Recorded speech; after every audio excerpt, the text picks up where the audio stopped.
Thank you. Honorable members, please be seated.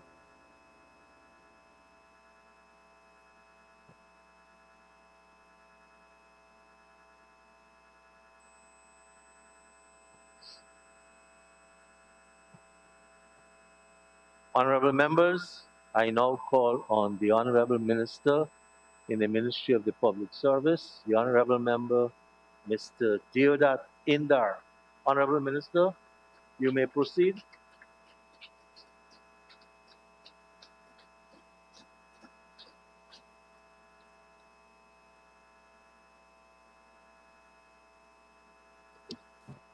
Mr. Speaker, thank you for giving me the opportunity. So, for the first time, show my entire face in the assembly. Mr. Speaker, since Monday, when we started the deliberations in this parliament, I've heard a number of misinformation, and I am obliged to respond to some of them. The first speaker from the opposition benches, Ms. Walden Desir, spoke about the Hutus and the Tutsis of Rwanda. She spoke about the Nazis and tried to stir up racial tension. Mr. Speaker, there is a name called Radovan Karadzic.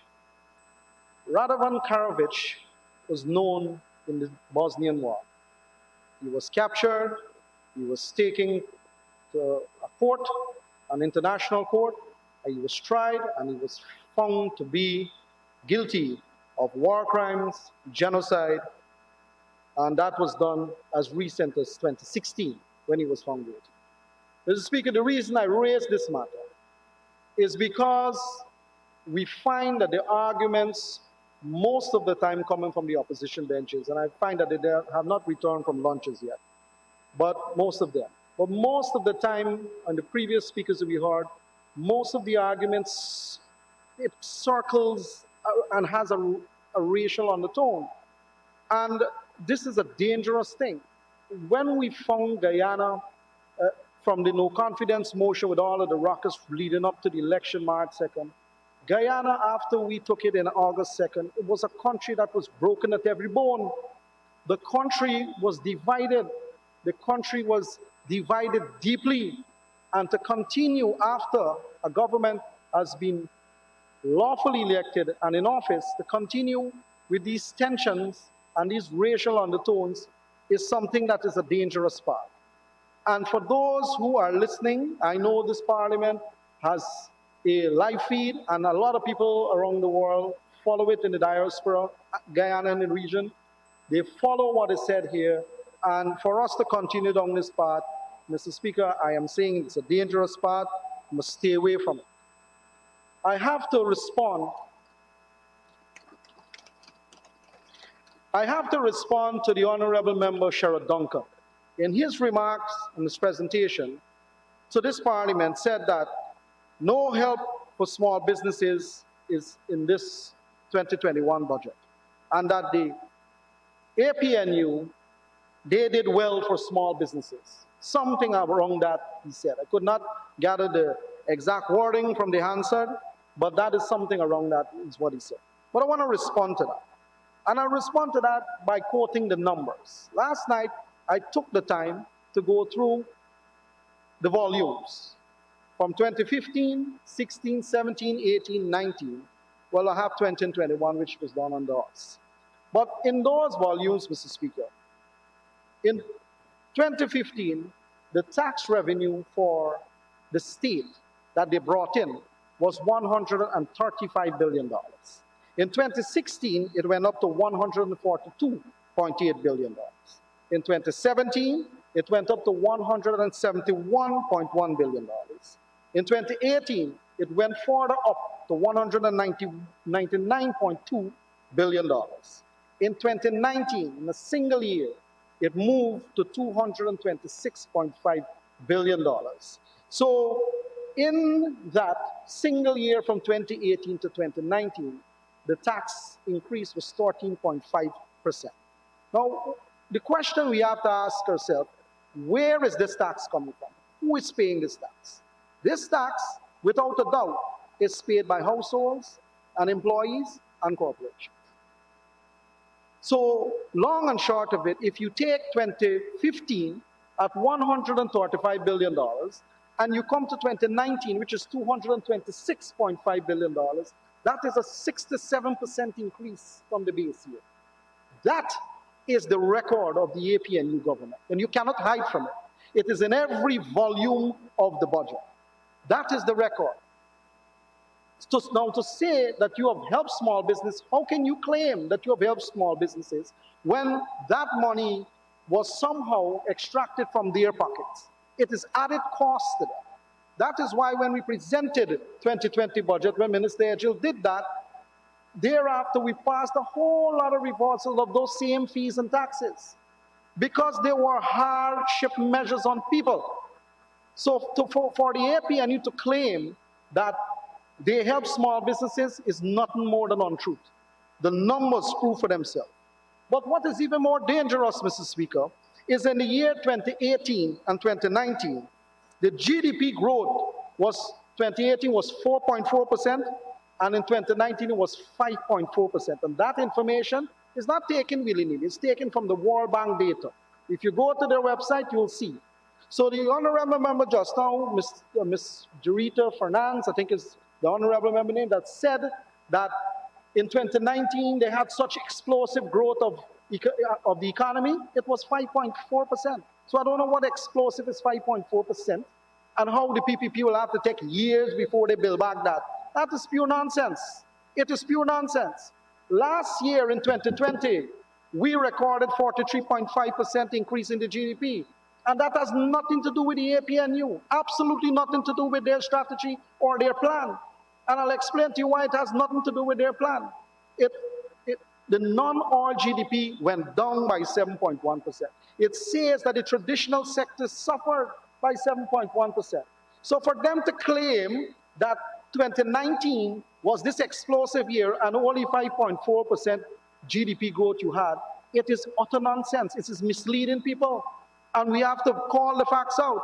If the honorable member would have just looked at the figures coming out of the World Bank or the IMF or even to the Ministry of Finance, they would have seen that it was 5.4%. So I don't know where this explosive growth came from. But what is more dangerous here, Mr. Speaker, is that they were taxing people at a rate of 13.5% increase, and the country's income is 5.4%. So there's a huge disparity. They're taxing people more than what the earning capacity of persons are. And that means you're making the country a pauperized state, long and short of it. Mr. Speaker, I want to talk about their plan that they claim that they have. Honourable Member, before you talk about the plans, let me talk about one parliamentary word. Nonsense is one. So you use that, I think, 3 times. And Okay, the second issue is, if you're going to refer to the honourable members on the other side, please say honourable. If you're going to refer, as the last speaker skillfully did, talk about the party, then you could use the. Right? Okay, Mr. Speaker, much guided.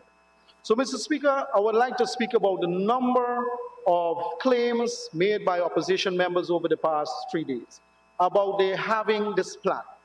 They had vision, and they said former President David Granger had vision, and that is what we heard over and over and over. Mr. Speaker, if you look at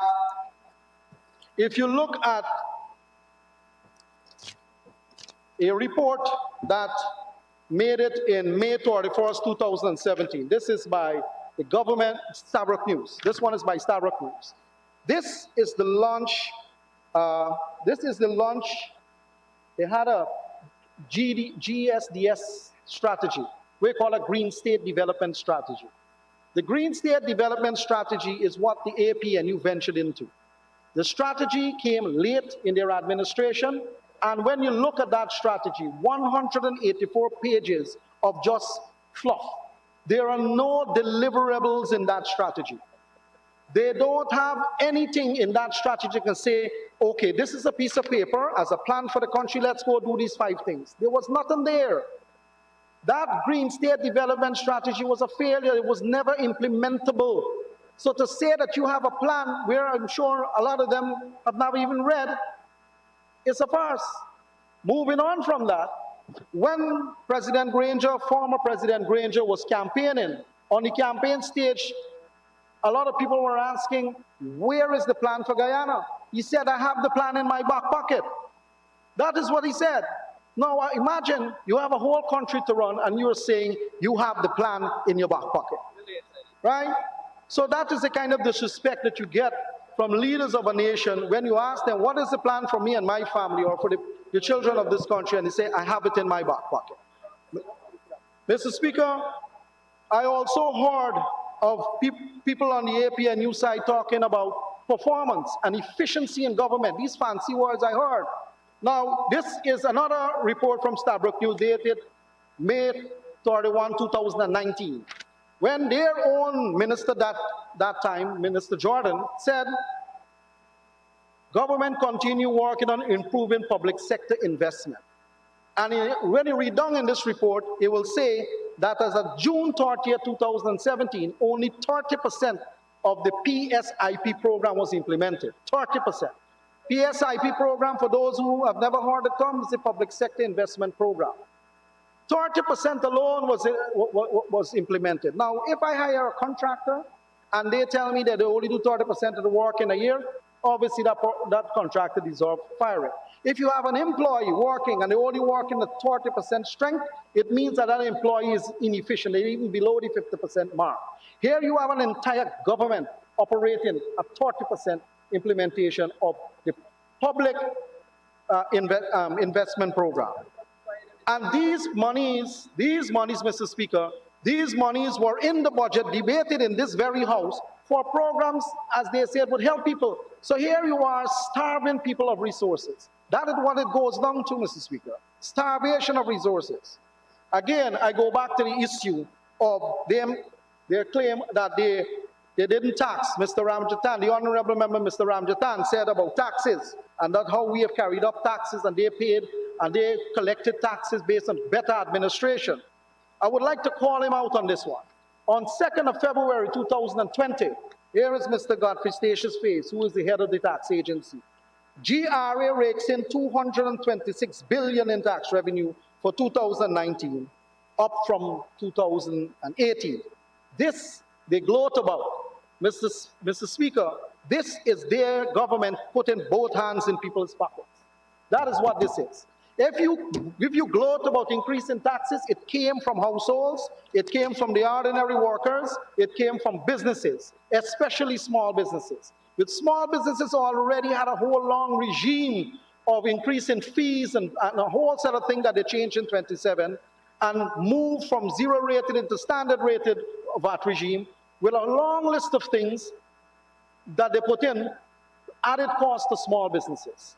Mr. Speaker, I would like to respond to the Honorable Sherwin Holder, who spoke about the APNU followed procurement laws.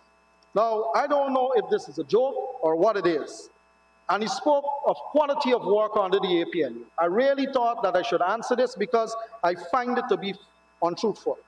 And then, in his presentation, he smuggled God is good. Now, God is good. And then, from the rest of them, in their presentation, they smuggle in terms like efficiency, integrity, honesty. Those are the words that are smuggled into the presentation by the opposition, which is fine on their part. But I would like to remind them that this is the same team that tried to rig an election. The same team that came here and talked about these fancy words tried to rig an election.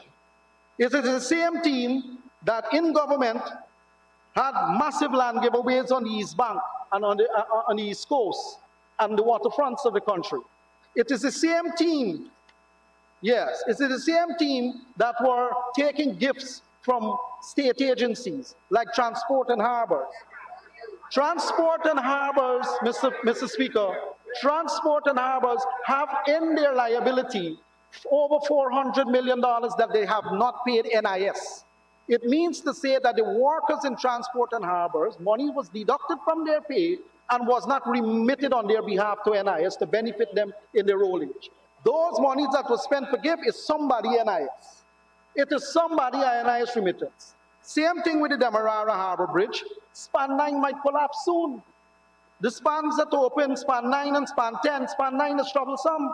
And we have in our budget to deal with it. But that organization should not be spending money to give gifts to anyone under the sun.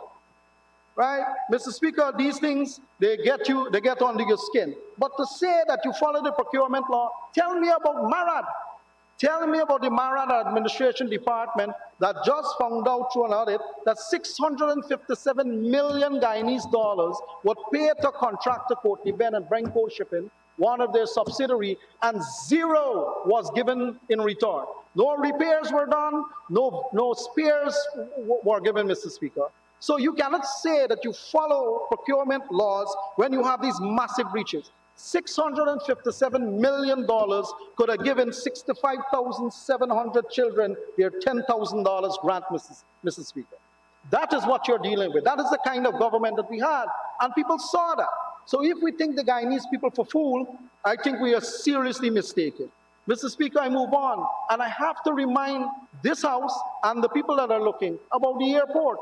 The CGIA airport that saw a scoping down, a massive scope down of the works that we were supposed to pay for 150 million US, the scope was reduced by 23.7 million US. Scope reduction for the same price. It's like you're buying 5 apples for $5,000 and the person says, I'll get 3 for the same $5,000. Pull back to. That is what it means. Mr. Speaker, the Honorable Ramjatan spoke about sugar workers, and he spoke about rice, and he spoke about sugar. I would like to remind this House that it was the APNU that put tax on herbicide, pesticide, and fertilizer. They did that. We reversed it. I would like to remind the Honorable Member, Mr. Ramjatan, that he was the one that went on a press conference and talked about Russians trying to infiltrate an election that is used with pencil and paper. Pencil and paper, and call 3 Russian names, Stoli, Ivanov, and Smirnov. I think something was that, isn't it? A kind of vodka. Right? Mr. Speaker, it is utter, I can use the word garbage though, sir. Utter garbage. Mr. Speaker, I would like to now turn to do a simple womb to tomb analysis, or you call it a cradle to the grave analysis. It's about the stint of APNU in office. And I found 34 items that stick out, and I would like to apprise the House. The first one is the massive set of tax increases that we've been talking about since Noah was a boy in this House. The second is the land giveaways. The third is the shock and awe management style and philosophy of the APNU government. That is what you witness every morning, is a different kind of negative hitting you. It's a shock. You call it the shock and awe principle of managing the economy. The increased land rents to farmers. The tax on all wood products, from sawn lumber to shingles, plywood, everybody they tax. We have to go and fight with the Forest Producers Association to have it reversed. They tax education, something that is developmental. We have to make a royal fight for that. All the schools came together. The private sector came together. I was part of the leadership of the private sector at the time that fought against this tax on education. Mr. Speaker, water. When you go to the masjid, you find people wash themselves with water before they pray. You find you go to the mandir, the same, they use it when they have their functions. The Christians, they use it to clean the churches and so on. Every household uses water for some good. They go on 170,000 water users. They went and put 14% tax on. 170,000. That is why, and that is increasing the cost of living on people. They accuse us of that. They were doing that. We reversed it. Mr. Speaker, if you move down the line, data, they tax data. They don't even want our people to talk to each other. They're going to tax the data. We reversed that. Mr. Speaker, the light bill. Imagine electricity. Energy costs is the one most thing that cause businesses not to grow, because it's a high cost. With manufacturers, commercial operation, micro-organization, energy costs. With households, children now are learning because of online services, and they need electricity. 205,000 customers GPL has. They went and put 14% VAT on that. How can you tax that? How can you tax that? PPP reversed that. This is the record. Mr. Speaker, food items, a whole host of them was in the zero-rated regime on the VAT, where you pay zero tax on them. They went and put them on the standard rated. You had to pay 14% tax on them. Farm equipment, mining equipment, fishing equipment, they taxed. They put 40% VAT on them. We reversed every single one of them.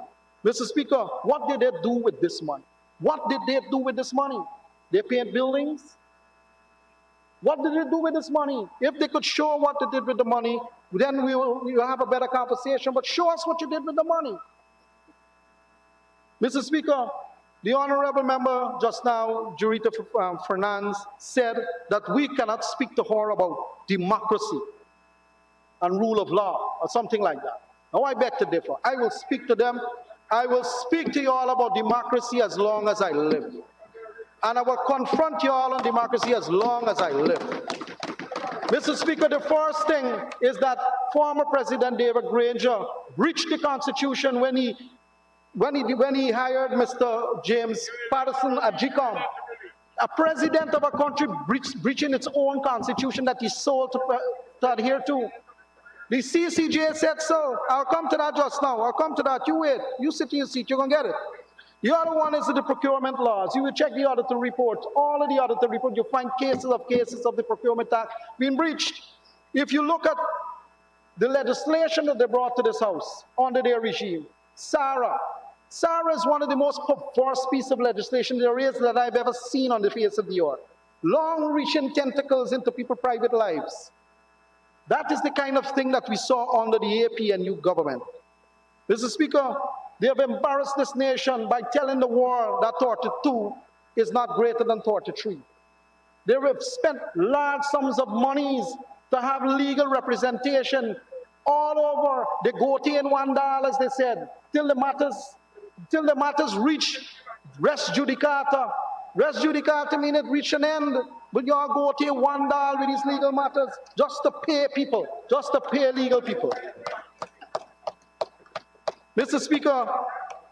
Speaker, they, the first time, are squat in office for 5 months after they knew they lost the election. And I will tell them that I was there in the Ashman's building when Mingo pulled out the spreadsheet and went on the platform and reading out from it. I was there in the Ashman's building, Mr. Speaker, when the honorable member, Dr. Cummins, threatened the ABC diplomats to revoke their accreditation. I was there with Dr. Ali at the door when they were speaking. I was in the building.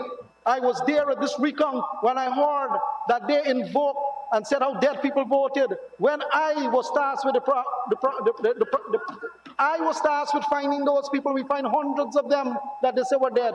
When the people said that the APNU said that they're dead, their family was upset that they're calling their people dead people. This is the kind of thing we have to endure. That is why I said, Mr. Speaker, when we collected and we went into office, we found a fractured country at every bone, because these are the things that caused that to happen, Mr. Speaker. These are the things. Mr. Speaker, I further say that this is the only government in Guyana that enjoy visa restriction.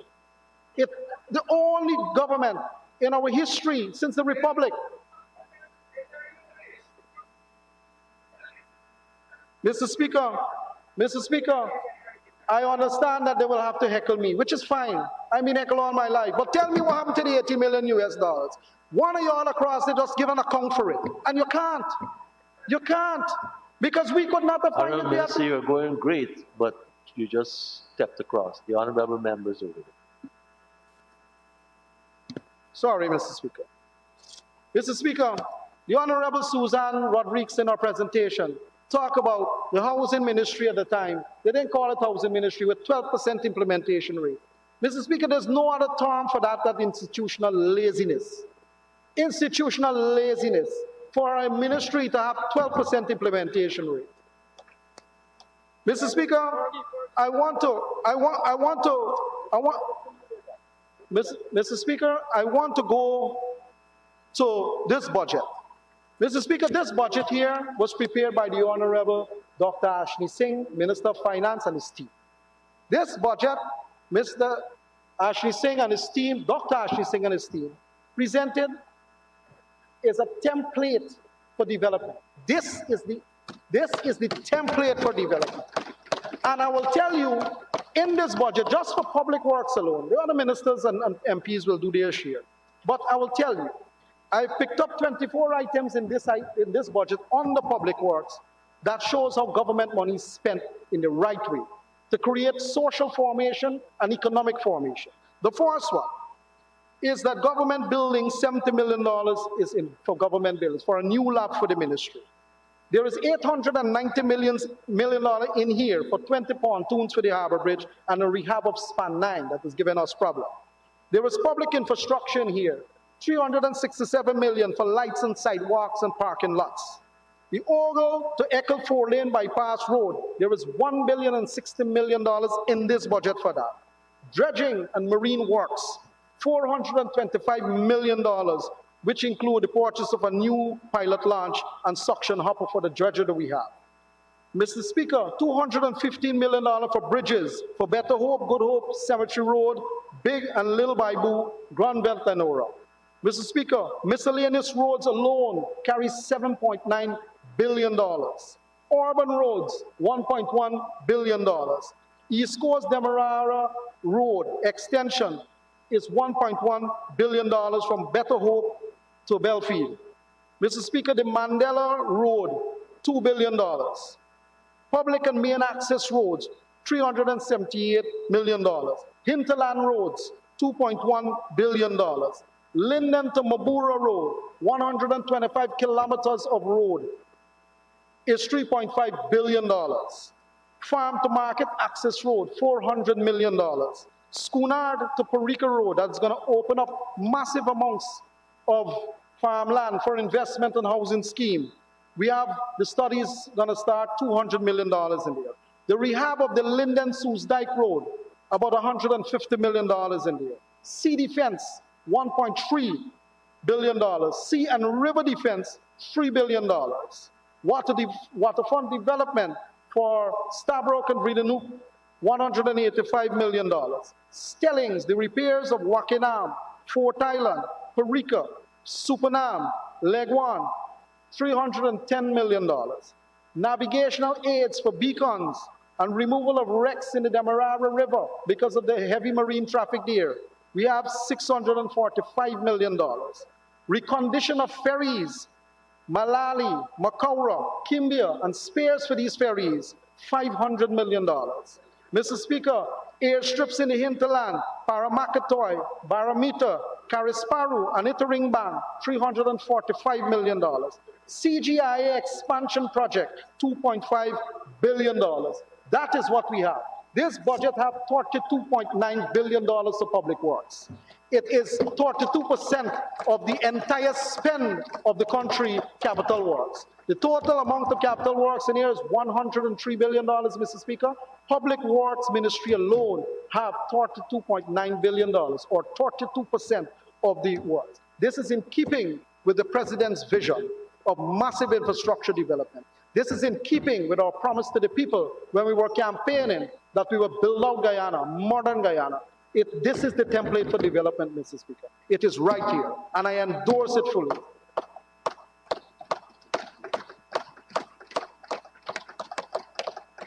Mr. Speaker, I want to talk about the artifice of decorum and the holier than thou attitude that some of our MPs from the opposite side come here.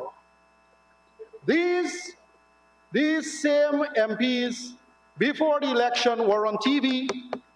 They were outside of this same building, and they were spewing untruths to the public. Mr. Speaker, the People's Progressive Party put on a website and published every single SOP that we have. I go back to this democracy issue because it's vital for development. The reason why it is vital to the development is because no investor in Guyana that will come here to spend millions of dollars don't do it in a 5-year cycle. It moves beyond the 5-year cycle to 10, 15, 20 years. Because if you build a hotel, it might be 20 million US. If you build any shore-based facility, it might be 100 million US. So the payback period and the MPV, we call it net present value analysis, spans over an election cycle. And for that very reason, you have to have a stable economic environment, a stable political environment. So the APNU over March 2nd to August 2nd has created the atmosphere of a dictatorship because you didn't come out of office when you lost. And you have not yet showed us any SOP. You have not showed the world any SOP. You should start by doing that. If you want to lecture us about democracy, pay Chronicle the money. Pay Chronicle the money. If you want to look at speaking to us and lecturing us about democracy, start by giving us a copy of your SOPs. Then we can have that conversation. Once we get the SOPs, then we will determine first that you lost, and then we will have that conversation. But don't come and tell us that you got the SOP in your back pocket too. Because it seems a lot of back pocket operation happening. You have your plan in the back pocket, the SOP is there too. You cannot do that. It is not right. If you continue as an opposition to operate in a vortex, that means that you will not be able to speak to the man on the ground. You might not be able to speak to the man on the ground. Honorable Minister, someone has to pull 5 minutes out of their back pockets for you. Mr. Speaker, I wish to give my colleague many, many minutes, but I'm restrained, my dear colleague, so I wish to ask for 5 minutes more to conclude.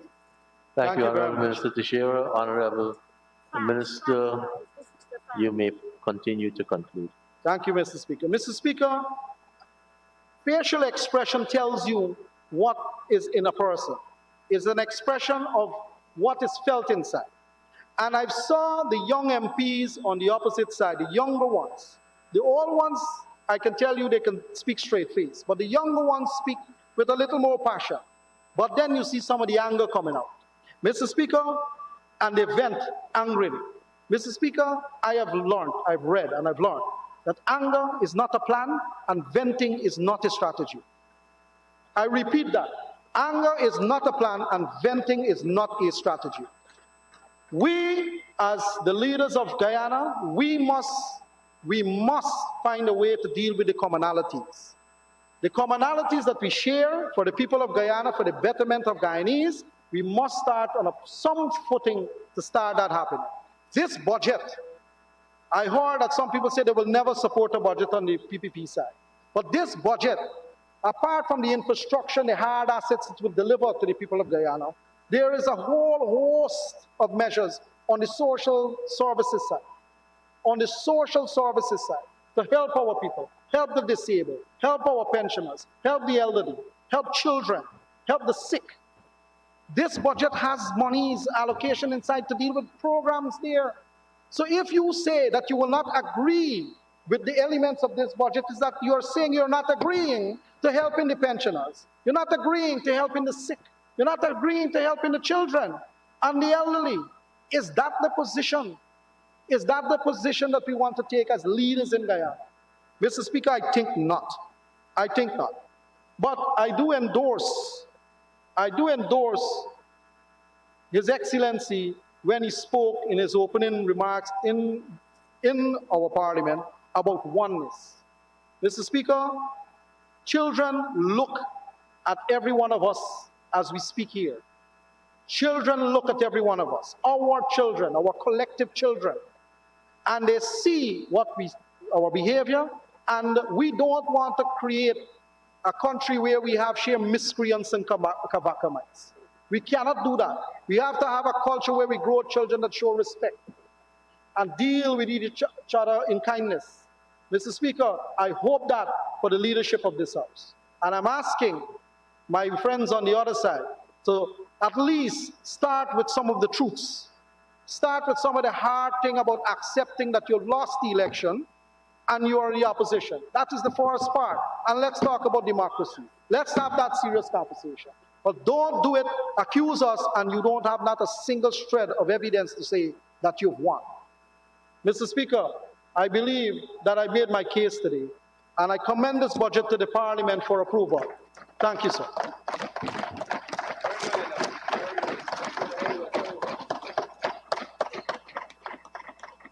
The Honourable Member. Thank you, Honourable Minister. The Honourable Member, Ms. Maureen Philadelphia, you may proceed.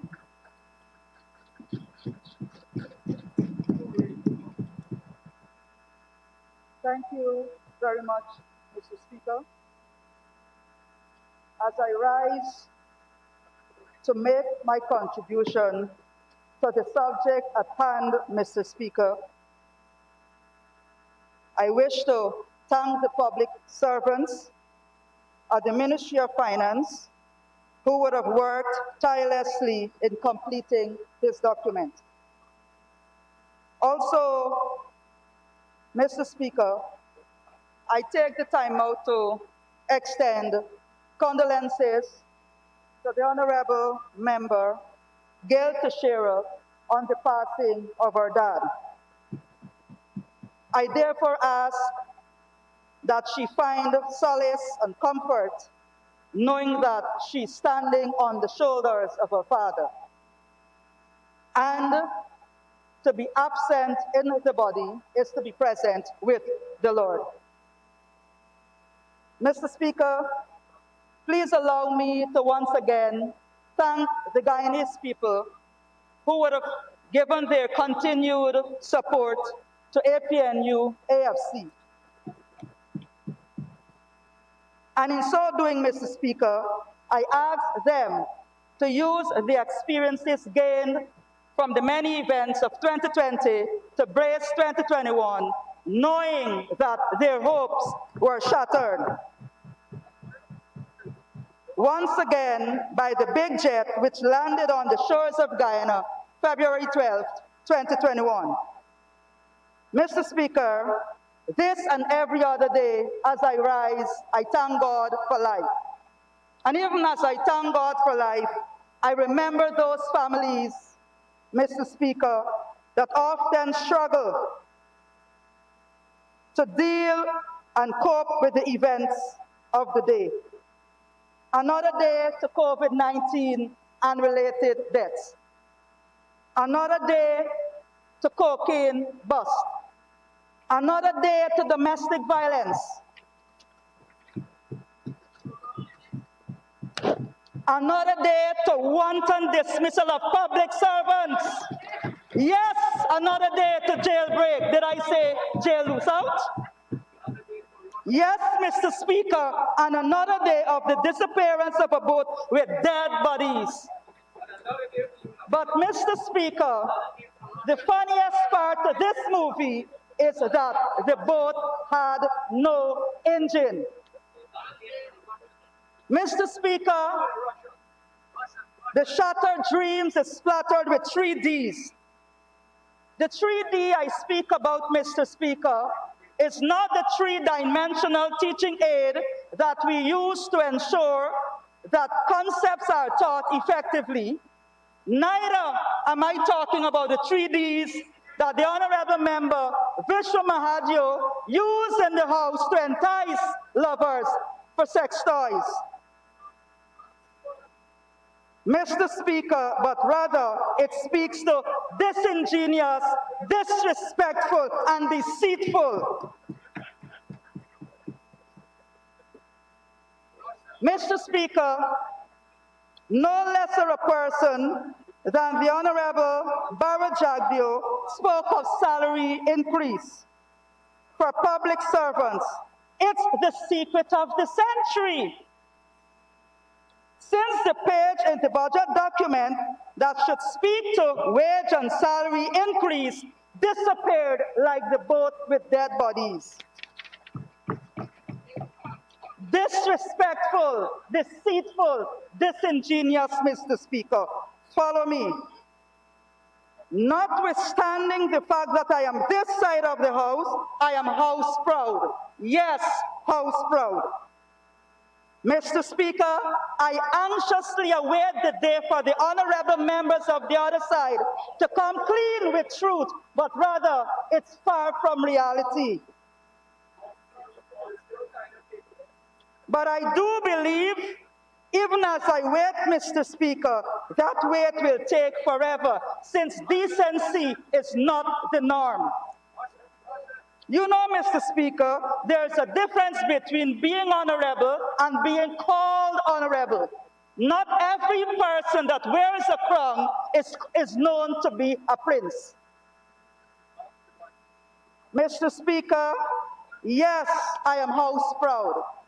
I am house proud not because of this fecal matter, but I'm house proud, Mr. Speaker, because of this, Mr. Speaker.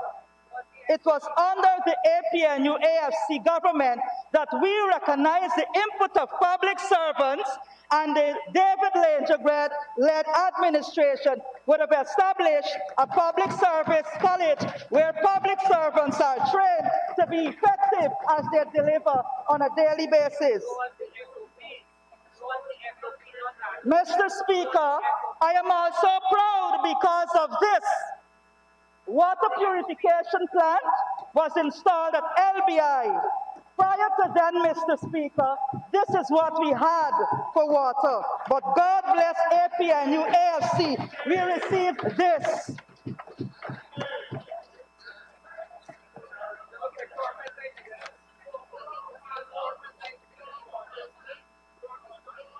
Mr. Speaker, I am also house proud as a daughter of the East Coast Region 4. Ever since 2015 May to October 2020, I know not of flooding. But December of 2020, several residents from East Coast had to vacate their homes because of flooding. And why I am proud?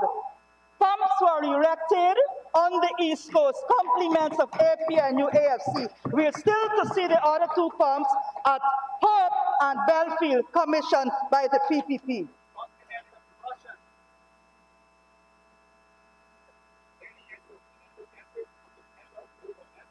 Mr. Speaker, the Honorable Dr. Ashni Singh, in his budget document on page 47 states, and I quote, "To develop a world-class education system, we intend to ensure equal access to quality education at all levels for all children, regardless of their background, to increase and improve the quality and quantity of trained teachers, learning resources, and materials, and to increase the innovation and technology in order to improve education delivery and learning outcome." Mr. Speaker, I dare say equity is equally important as equality. Mr. Speaker, the honorable member also stated, and I quote, "The public education system inherited by our administration leaves much to be desired. The sector is plunged in inadequate supervision and lack of accountability within the levels, and this needs to be reversed immediately." Mr. Speaker, let me put on record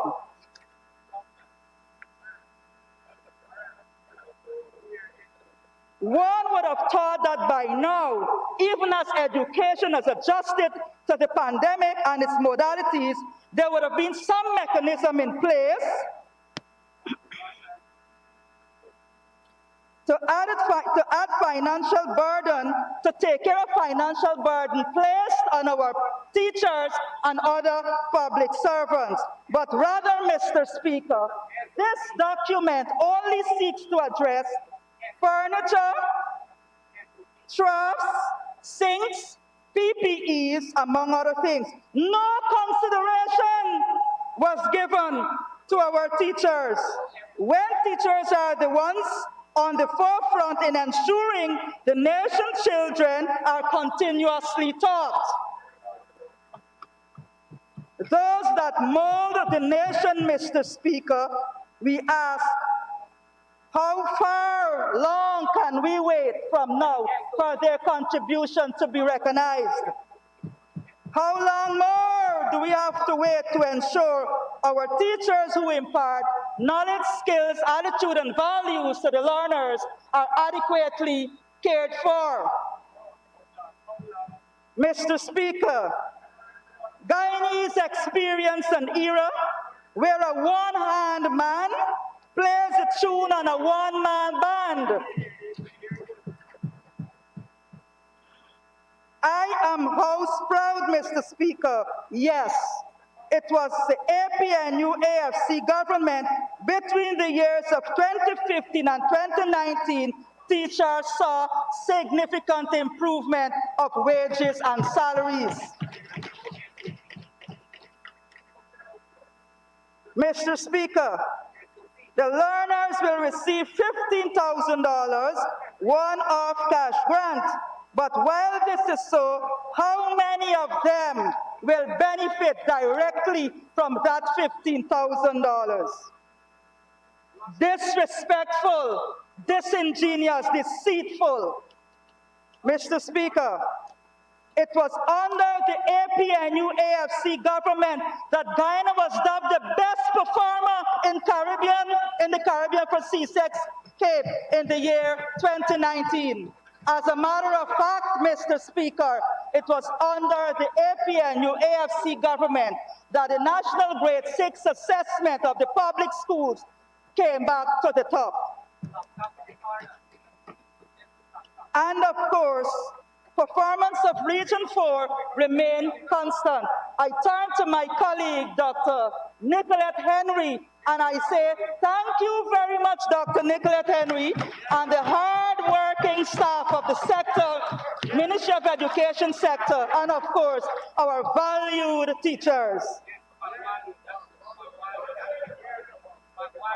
Mr. Speaker, I would have served in the teaching profession for well over 28 years, having served in 5 communities.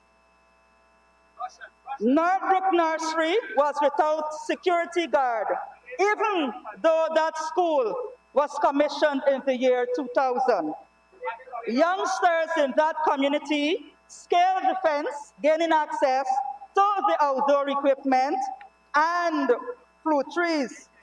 Mr. Speaker, Newtown Nursery School without security guards, even though that institution was commissioned in the year 2002. But what was worrying, Mr. Speaker, is that the staff and learners of that institution, every Monday morning, they brace and face with empty alcoholic containers at the entrance of the school. Lusignan Nursery School, a spanking guard hut which should have been advertised in the classified ads of the Starbuck News. It was under the APNU AFC government that these and all other institutions in Region 4 received security guards. And of course, on a 24 hours basis. I am house proud. Mr. Speaker, it was under the APNU AFC government that sweeper cleaners no longer receive a paltry sum of $18,000 to $24,000, but rather $58,000 to $64,000 monthly. And yes, for the first time, they enjoyed year-end bonus.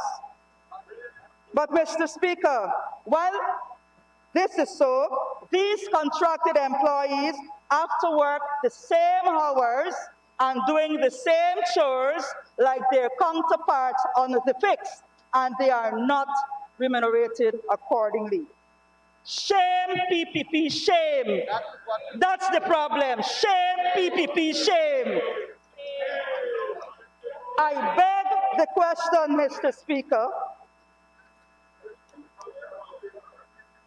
Will the contracted sweeper cleaners be provided with bonus and incentives like the other contracted employees in the other sectors?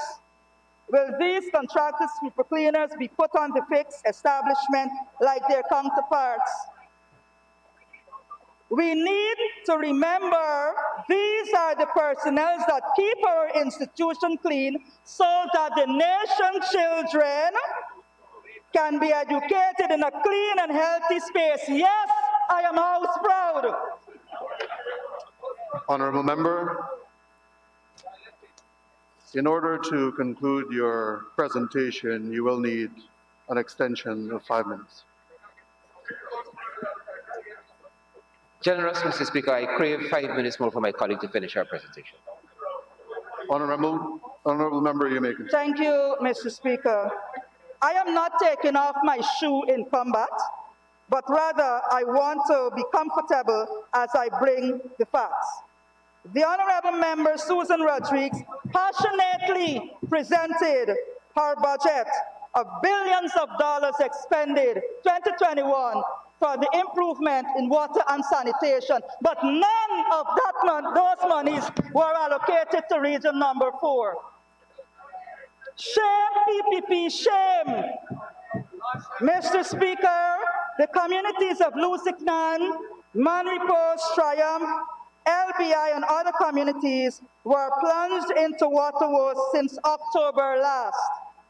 As a matter of fact, the toilets of some of the institutions in these areas cannot be used since water is not going into the building, which is as a result of poor water pressure. Sinks were constructed at institutions on the external, and this is what some of the sinks look like as a result of the poor water pressure. When the pipes come on at night, drip, drop, drip, drop. This is what is left. Disingenuous, disrespectful, deceitful. Mr. Speaker, it was under the APNU AFC government that Barnwell North, Two Friends Housing Scheme, Lusignan Pasture, and other communities in region number 4 received potable water in quantity and quality, and of course on a 24 hours basis. No longer the days of citizens having to take care of domestic chores that require the use of water before 9 p.m. or after full containers. In addition, have to wait until 6 a.m. for the pipes. I am house proud. Dr. Van West Charles, I say thank you. Mr. Speaker, as I speak, the water pressure in Region 4 is once again house pressure, like the Trinidadian Calypsonian song, Back to Basic.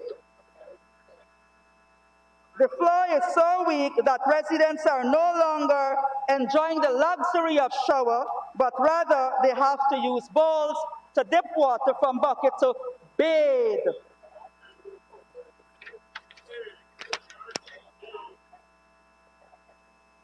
Mr. Speaker, I wish to address an issue raised by the Honorable Member, Legendre Williams, who reminded this noble house of His Excellency President Granger's encouragement to Guyanese of being entrepreneur. Mr. Speaker, it is better to be selling plantain chips and cook-up rice than to be told one morning your service is no longer needed and you form a part of the statistics.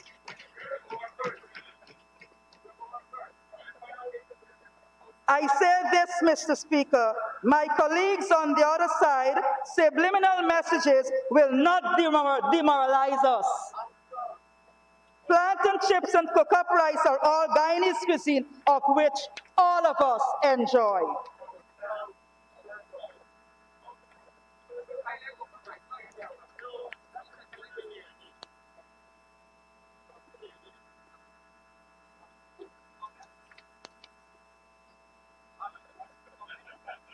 Mr. Speaker, the Minister of Youth, Sports and Culture would have ventured into the village of Buxton. Touting of money is given to improve the ground in that community. Mr. Speaker, under the APNU AFC government, we improve communities ground in all 10 regions of Guyana. But I need to put on notice, no amount of bribery will buy the Buxtonians. It is that very village that the PPP would have created into a Wild West zone. Mr. Speaker, sons and fathers were murdered. Family cannot find closure. Mr. Speaker, when you go for employment, being told you from Buxton, they turn you back. Mr. Speaker, a mother was gunned down while going to collect her child from school. The backlands bulldozed, Mr. Speaker. These are the things we need to remember. Never you will not buy Buxton. The coalition stand by Buxton. Honorable member, And I'm afraid your time is up. Please conclude.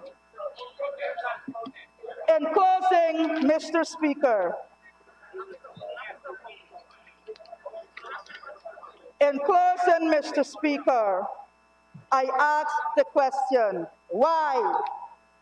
Why I,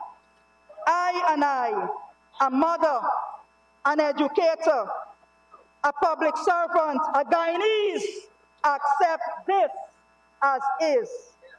It did not cater for public servants, and as such, Mr. Speaker, I said no, I will not. Thank you.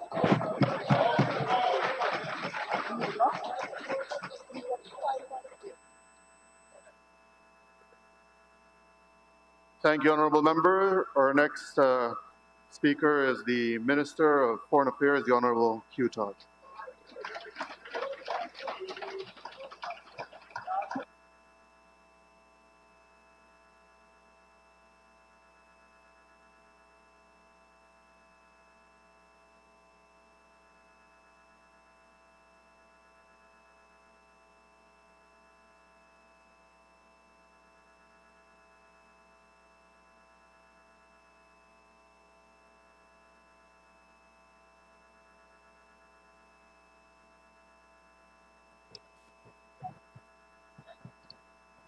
Mr. Speaker, thank you for the opportunity to represent the government side of this House and to present the Ministry of Foreign Affairs and International Cooperation allocation and projection for the year 2021.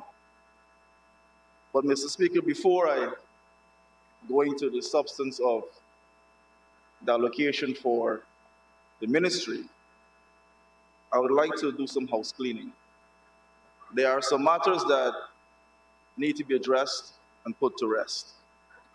The matter of race politics. It is a very serious issue, Mr. Speaker, and as a black Guyanese on this side of the House, I have the prerogative to speak as a proud black Guyanese citizen.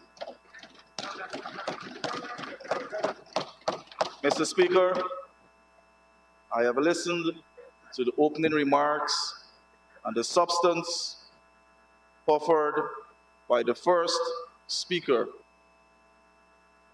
from the opposite side of the floor, the honorable member, Madam Desir. She went on to use race politics and ethnopolitics by division to create further hostility in the Guyanese society. But I can tell you, Mr. Speaker, it is not being heard by the working class blacks in Guyana. Because I am going to those communities and I'm hearing a totally different story. They're telling me that enough is enough.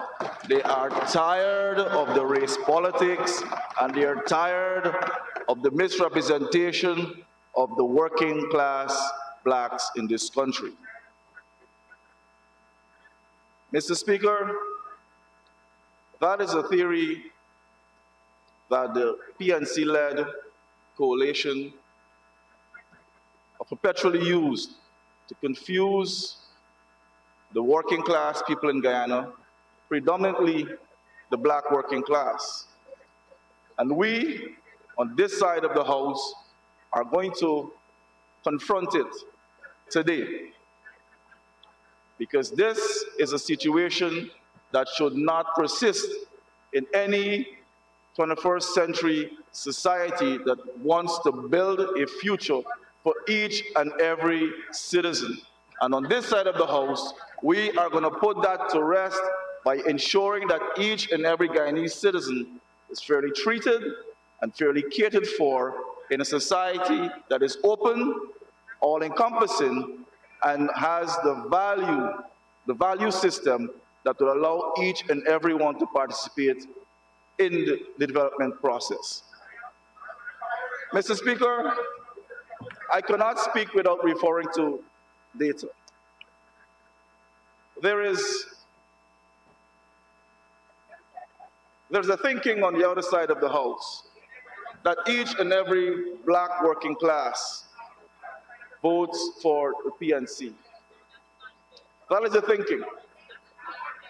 That is what they want Guyanese to believe. But Mr. Speaker, the last census, 2012,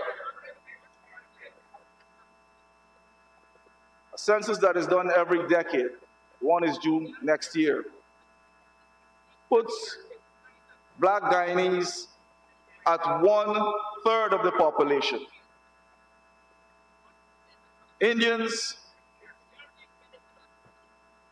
at 40%, mixed race 20%. The lowest would be the other at 0.03%. Amerindians at 10.51%. So it's an illusion coming from the other side of the House when they speak about the representation of the black working class in Guyana. And that thinking that they put out there, that the black working class only votes for the PNC, that is a lie, and that must stop today and now. Enough is enough.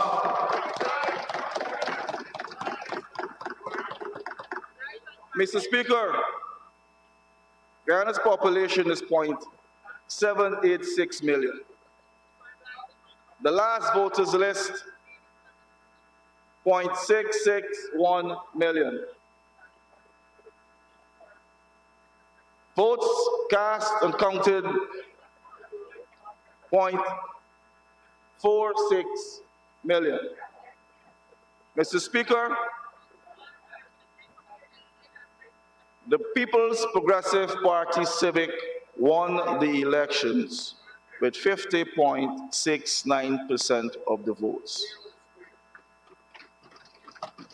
APNU AFC, or the PNC dominated coalition, got 47.34% of the votes. Now understand me, Mr. Speaker, I am not going to get into the mathematics of it, because I understand the confusion I will create on the other side of the floor. But I will allow them to go and do their homework, and they will understand that it's statistically improbable for each and every black working class to vote for the APNU AFC when you look at the numbers. So please, go home, do your mathematics, and come back with a different model, a model of inclusiveness, a model that represents each and every Guyanese, and a model that excludes race politics from your ideology. That is what you need to do. Stop it. Enough is enough.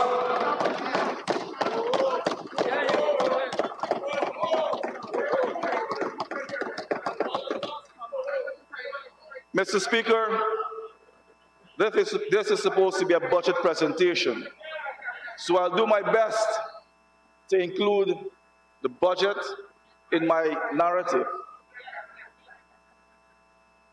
Going back to some numbers, Mr. Speaker, the PNC has had 32 years combined in office. Forget about the 64 to 92. That was a disaster, and it's well recorded in history. Well, let us focus on the most recent term that they've had in office. 2015 to 2020. They have had 5 successive budgets, one in 2015, 2016, 2017, 2018, and 2019. We know why they could not have delivered one in 2020. Those events are well recorded. So they're no stranger to budgets. The reason why they're not on this side of the floor presenting a budget, because they were rejected by a majority of the electorate. And that is why we have the privilege of representing the people with a budget that was dictated, crafted, and directed by them. That is why we're here. Mr. Speaker,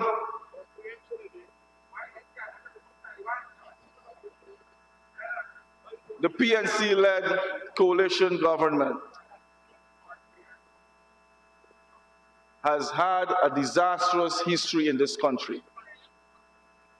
When you look at the numbers in the budget and how they have allocated the resources, it was a disaster for the 5 years in office. Their policies were politically, economically, and socially extractive. That meant that they exploited the state's resources, they excluded the citizenry from those resources, and they destroyed the economy through nepotism, cronyism, corruption, and total mismanagement. That is why they're on that side of the house complaining because they cannot be on this side of the house to present a budget that they can pilfer and take away from the people of this country. Enough is enough. Mr. Speaker, the reason why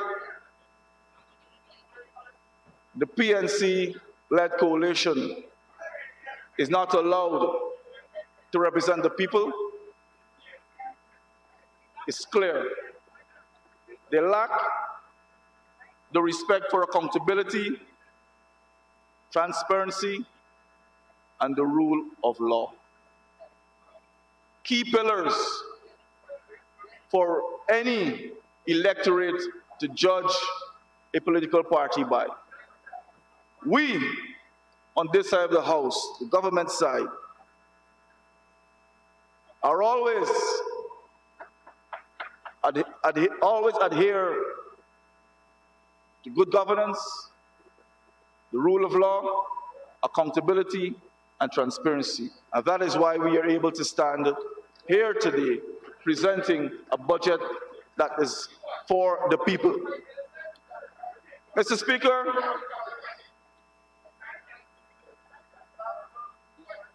when you look at the 5 years of the budgets coming out of the APNU AFC, or I'd like to say the PNC-dominated coalition, it left this economy in a vicious cycle where they dominated the economy through manipulation, intimidation, subverting the rule of law, and massive corruption. I cannot emphasize enough, massive corruption. That is why the people of this country have decided August last, that a new dispensation would be necessary to continue to manage the state's resources. And this is why we are delighted to be representing the people on this side of the house with a budget that speaks to the people. Enough is enough.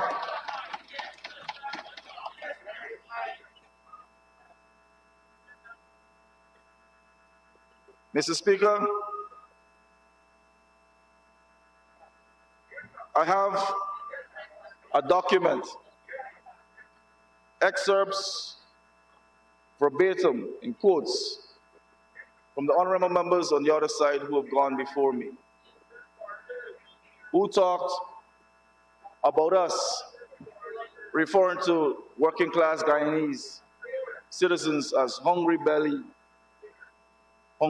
dogs, the the dehumanization of Afro-Guyanese, talk about the downtrodden, referring to Black Guyanese. That is so sad. It is so disgusting, Mr. Speaker, that in the 21st century, we have people who claim to be political leaders who are still holding on to race, to use the people, the working class people, who are depending on them to provide leadership. And that is why if you look on this side of the House, you will find upstanding Black Guyanese who are political leaders who can confront the Black Guyanese on that side of the House frontally, because enough is enough. Mr. Speaker, we have been fanning out all across this country, doing outreaches. I have had the good fortune of meeting with many Guyanese of all walks of life, and race, and political persuasion, and religion. And they're all telling us the same thing. They have not seen the APNU, AFC, or the PNC-led dominated coalition in their village or their community when they took office in 2015. When we visit, it is an outpouring of joy and of satisfaction that a government that cares are coming to them one-on-one, face-to-face in their community, listening to their needs, listening to their priorities, and reminding them of our promises and thanking them for the opportunity to represent them as loyal and faithful servants, something that they were denied by their own citizens who supported them, especially those in the Region 10 area, where I recently visited, who was given our president, Dr. Mohammed Irfan Ali, A grade so far for his performance and leadership in government. The record shows.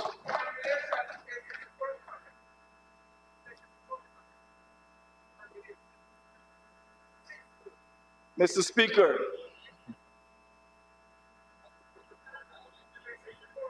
I will turn to the 2021 budget.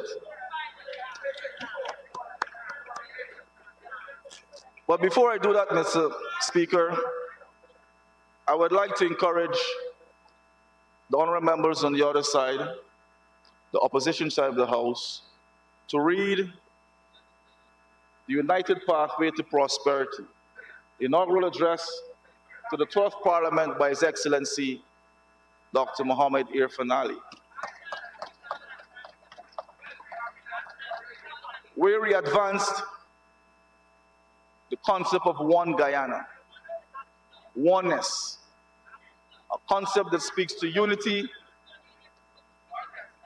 national integration, one people, one nation, one destiny, with a commission to follow, a commission that will be diverse, and a commission that is representative of the values of the people of the Cooperative Republic of Guyana. So I encourage each and every one of you to read this.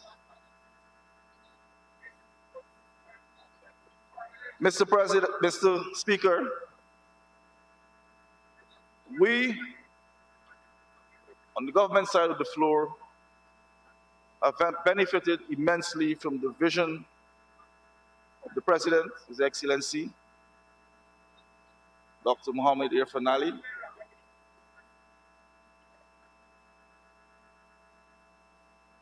His vision has informed the budget, a budget that is inclusive, transformative, a budget that puts us on a trajectory towards economic independence, and a budget that would encourage social enhancement and advancement for the people of Guyana. But, Mr. Speaker,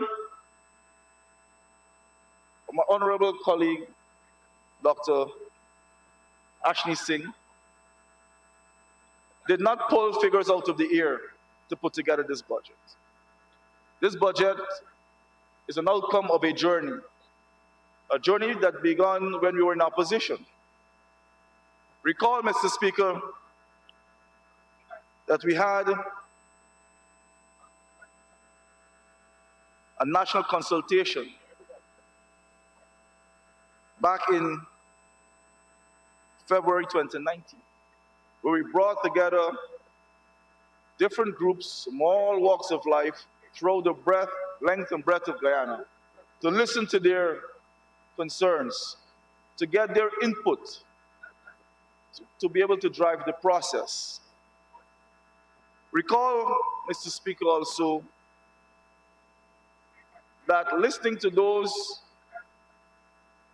groups across the country and taking their input and plugging it into a framework, we were able to develop our manifesto, which we rolled out in November 2019. That manifesto, Mr. Speaker, helped to inform the list of our candidates. A list of candidates. Honorable members on the opposition side, when I can hear you above the speaker, I will draw your attention to Standing Order 45C. We have all been given this handbook. Please refer to it. Honorable Minister of Foreign Affairs. Thank you, Mr. Speaker. Mr. Speaker, the consultation along with the manifesto informed the list of our candidates, which was reflective of the people of this country, diverse in every regard.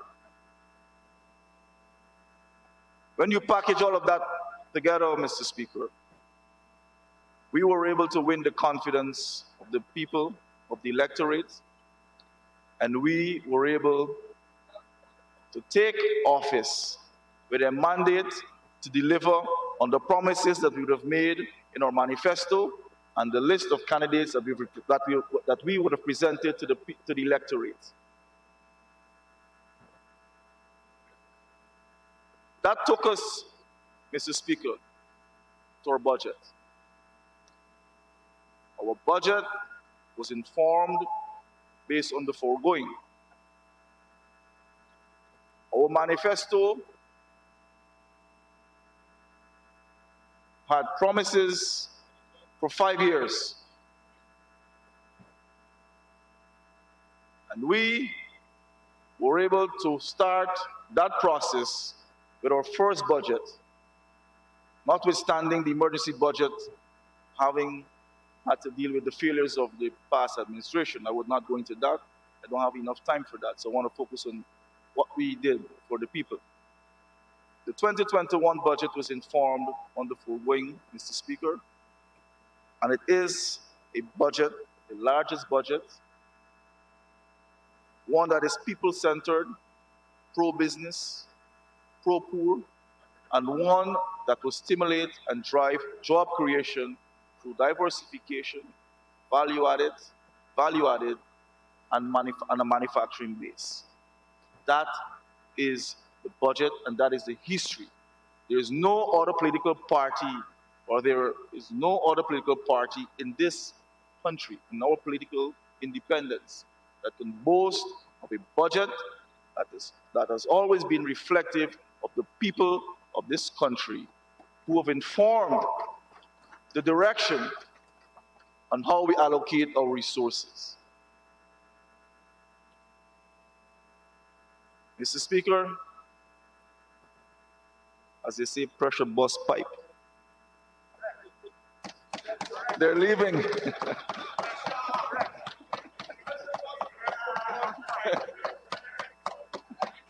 They're going.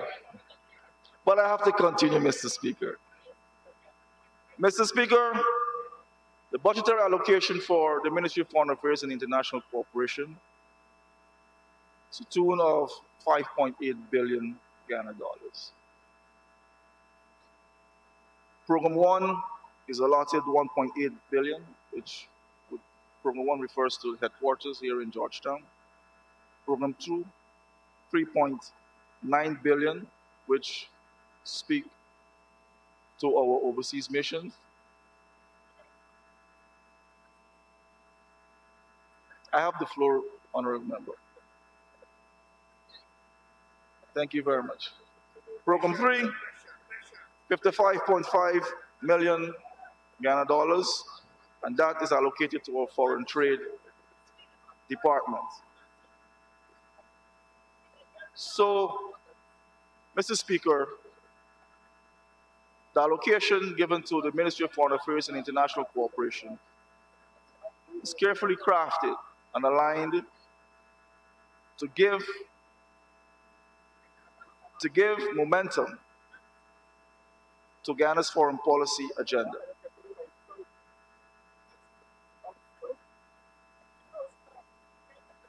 For 2021, Mr. Speaker, there is a concerted effort that will be placed on our territorial integrity. As you're aware, Mr. Speaker, we have a territorial controversy with our neighbor to the west, Venezuela, and we have an ICJ process. The 26th of February, the case management will take place. So, Mr. Speaker, there's a keen interest in ensuring that monies are allocated to this process, to pay our lawyers, to ensure that we keep a robust ministerial advisory committee on borders, which I might add also, Mr. Speaker, is very diverse and very inclusive. The honorable members on the other side will know that Mr. Kargonich is the agent. He has been retained with the entire committee. And as minister, I've added a few other members to be able to give more breadth and depth to our mandate. Mr. Speaker, monies would also be allocated to a national public relations committee, a committee that will drive a national PR campaign, because it is felt that we need to be very proactive over the next several years by educating our people. And this was also raised in the Foreign Relations Subcommittee, where we all agreed that we should have a massive PR campaign, which includes our grade school children right through to adulthood, to bring everyone on board to speak with one message, to be able to ensure that each and every one understands the value of maintaining and protecting our territorial integrity.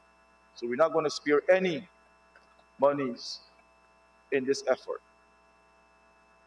Mr. Speaker, we're also going to commit funds to frequent and regular stakeholders meeting. We've had one such so far, where we're briefing our stakeholders and having our stakeholders be part and parcel of the process. We've also begun engaging the media, publishers, editors, because we felt it was necessary for the media to understand context, history, and the process that we're embarking on, so that we all can have a national approach to treating with this particular undertaking. Apart from the Venezuelan controversy and the process with the ICJ, Mr. Speaker, we're also going to commit resources to the Ghana-Suriname Border Commission, which is very vital in maintaining and strengthening our relations with our neighbor to the east. We've also signed recently a strategic dialogue platform cooperation, where we're going to engage on a bilateral level on many fronts: energy, health, education, infrastructure, um, to broaden that engagement also to a Guyana Shield initiative. So there's a lot of potential coming out of that, and we're going to commit resources as needed to that engagement as well. Mr. Speaker, moving on, we're going to focus on the expansion of our diplomatic representation, and going as far as the Middle East. We find that, or we found that our presence in Kuwait has been beneficial, and we're now expanding to Qatar and the United Arab Emirates. There's a lot of private capital in that region, which would help us in capital injection in terms of foreign direct investment as well as public-private partnerships.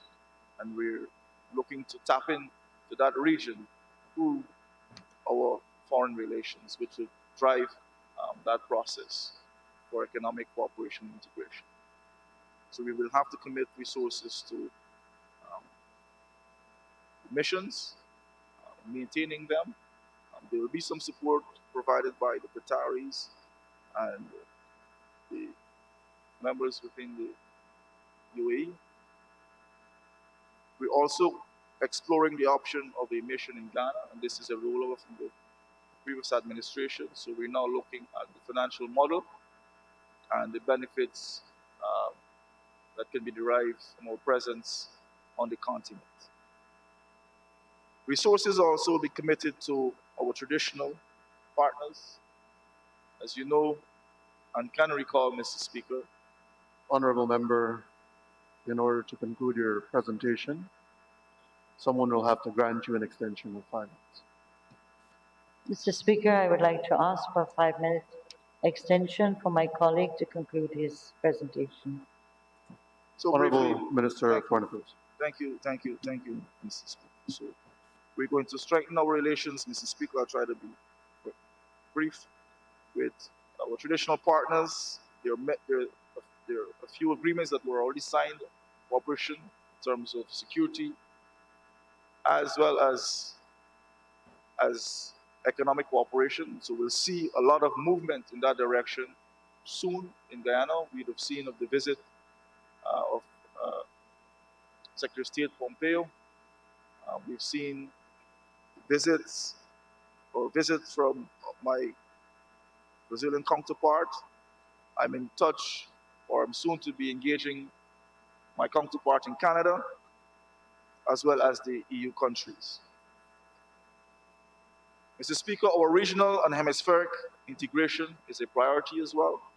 Resources will be committed to strengthening our integration efforts, beginning with CSME, CARICOM Single Market and Economy.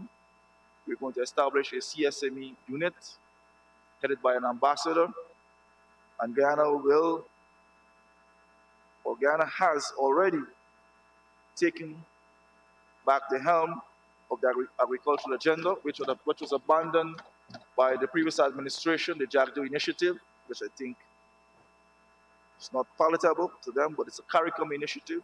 We have reclaimed that, and we're going to push regional food security and nutrition agenda. Mr. Speaker, multilateralism is also an important pillar in advancing our foreign diplomacy. The government is deeply committed to the multilateral world order. As a small state, we recognize the importance of working through international fora to pursue our national interests. We believe that multilateralism is not a nomenclature or merely describing a system. Instead, we see multilateralism as a world outlook that recognizes the inevitability of international cooperation as a best practice for developing countries to deal with the myriad of problems confronting our world today.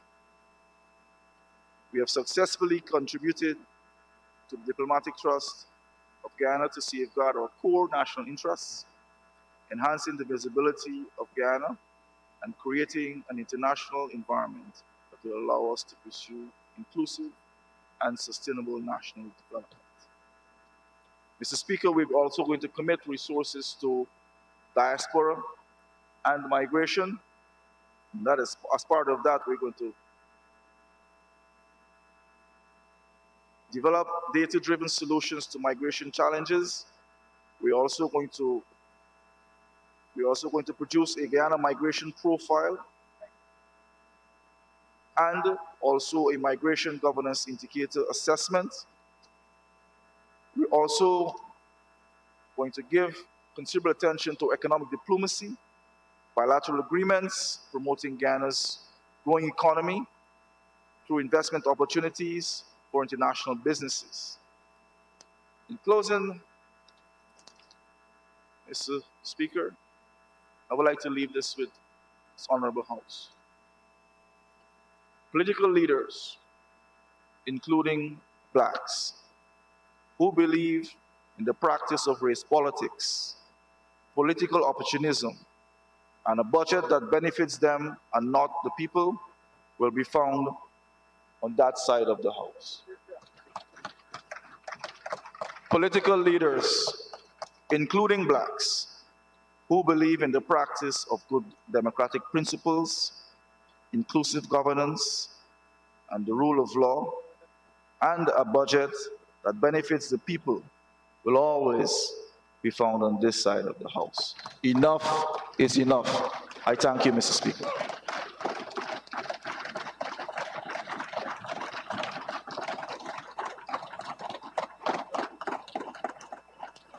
Thank you, Honorable Minister of Foreign Affairs. Our next speaker today is the Honorable Nima Flu Bus.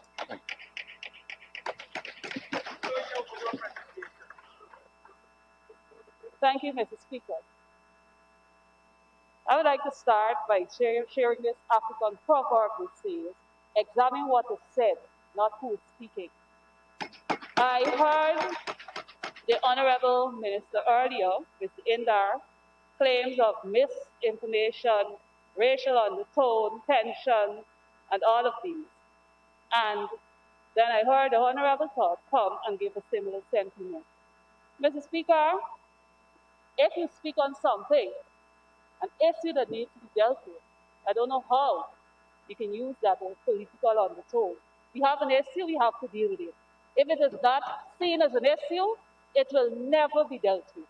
And that is something that needs to be looked at. Mr. Speaker, as I stand to give my contribution to this national budget debate, in my mind, budget ought to give hope and give the populace a pathway to improve their standards of living. Mr. Speaker, as I peruse this budget and reflect over the past 6 months, I recognize injustice.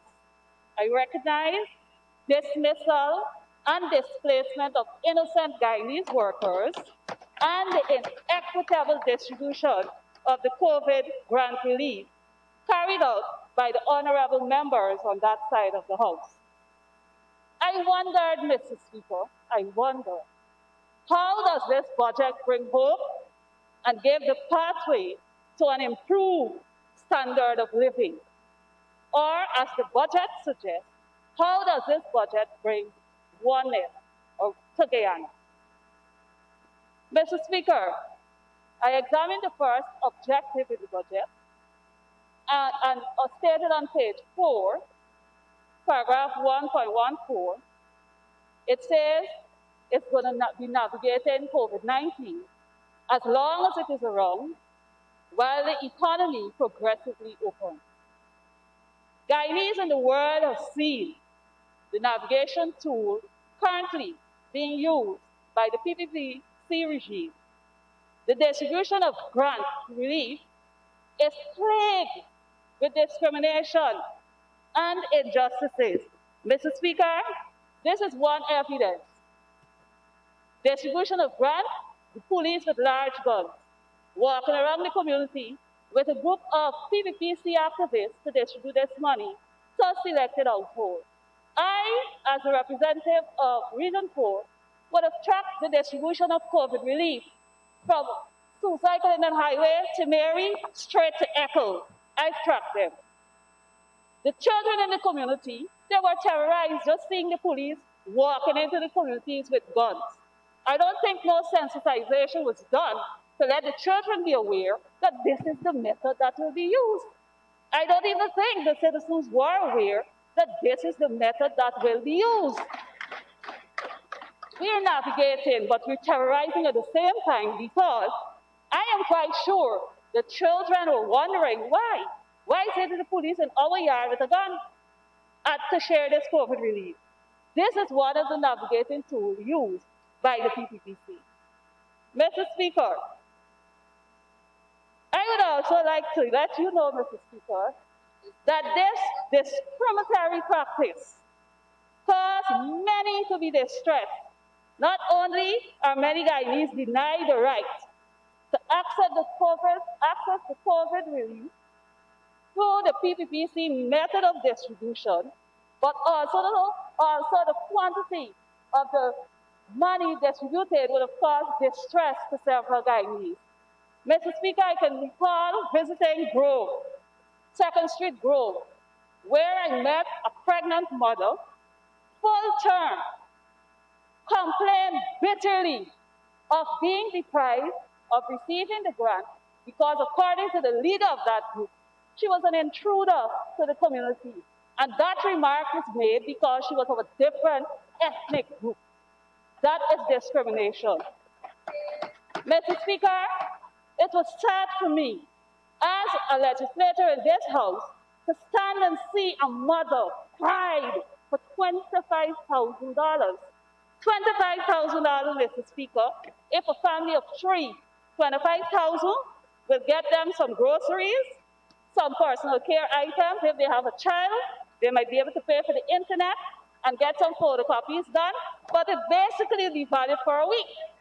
Mr. Speaker, as against, if they were given a sum of $100,000, we talk about relief, a relief ought to bring hope to people or help the person to be sure up until a period of time, until they can stand on their own and do something. Mr. Speaker, I am saddened. I was really saddened to witness that. Mr. Speaker, when the grant reached to Region 4, then is where we recognize how much of the criteria was necessary. I have traveled to several communities observing the process. Mr. Speaker, if we're talking about creating a one Guyana, this is something that will be in the perfect place to begin by first doing your distribution in a fair and transparent manner. Imagine, it's not only people of African ethnicity who are deprived, people of East Indian ethnicity who are deprived. Why? Because the leader of the group told whoever is sharing, don't give them their APNU, AFC. Now, you having to deal with that on a regular basis speaks so much to this discriminatory practice of bypassing people. It is also in friendship, Mr. Speaker, another incident I would like to share with you. The people were given the money on December 28th, I think we were sitting here. I got a call. The next day, a grand lot of police officers with the team leader turned up at a resident's house in Friendship Squatting area to collect back the money. What do we say to that? Demanding that the money must be returned. Shame. Shame on you. Mr. Speaker, we continue to tread in dangerous times with the COVID-19. We address the curfew, Mr. Speaker. We have a curfew that speaks from 22:30 hours to 4 hours. The time they don't usually operate, is it effective? How many persons are out there doing business at that hour? Mr. Speaker, I would believe that the curfew for COVID-19 is to help stop the spread of the virus. That's my understanding. And therefore, And the ineffective curfew doesn't tell the population anything. Only 2 nights ago, I spoke with some young people and asked, what was the curfew time in Guyana?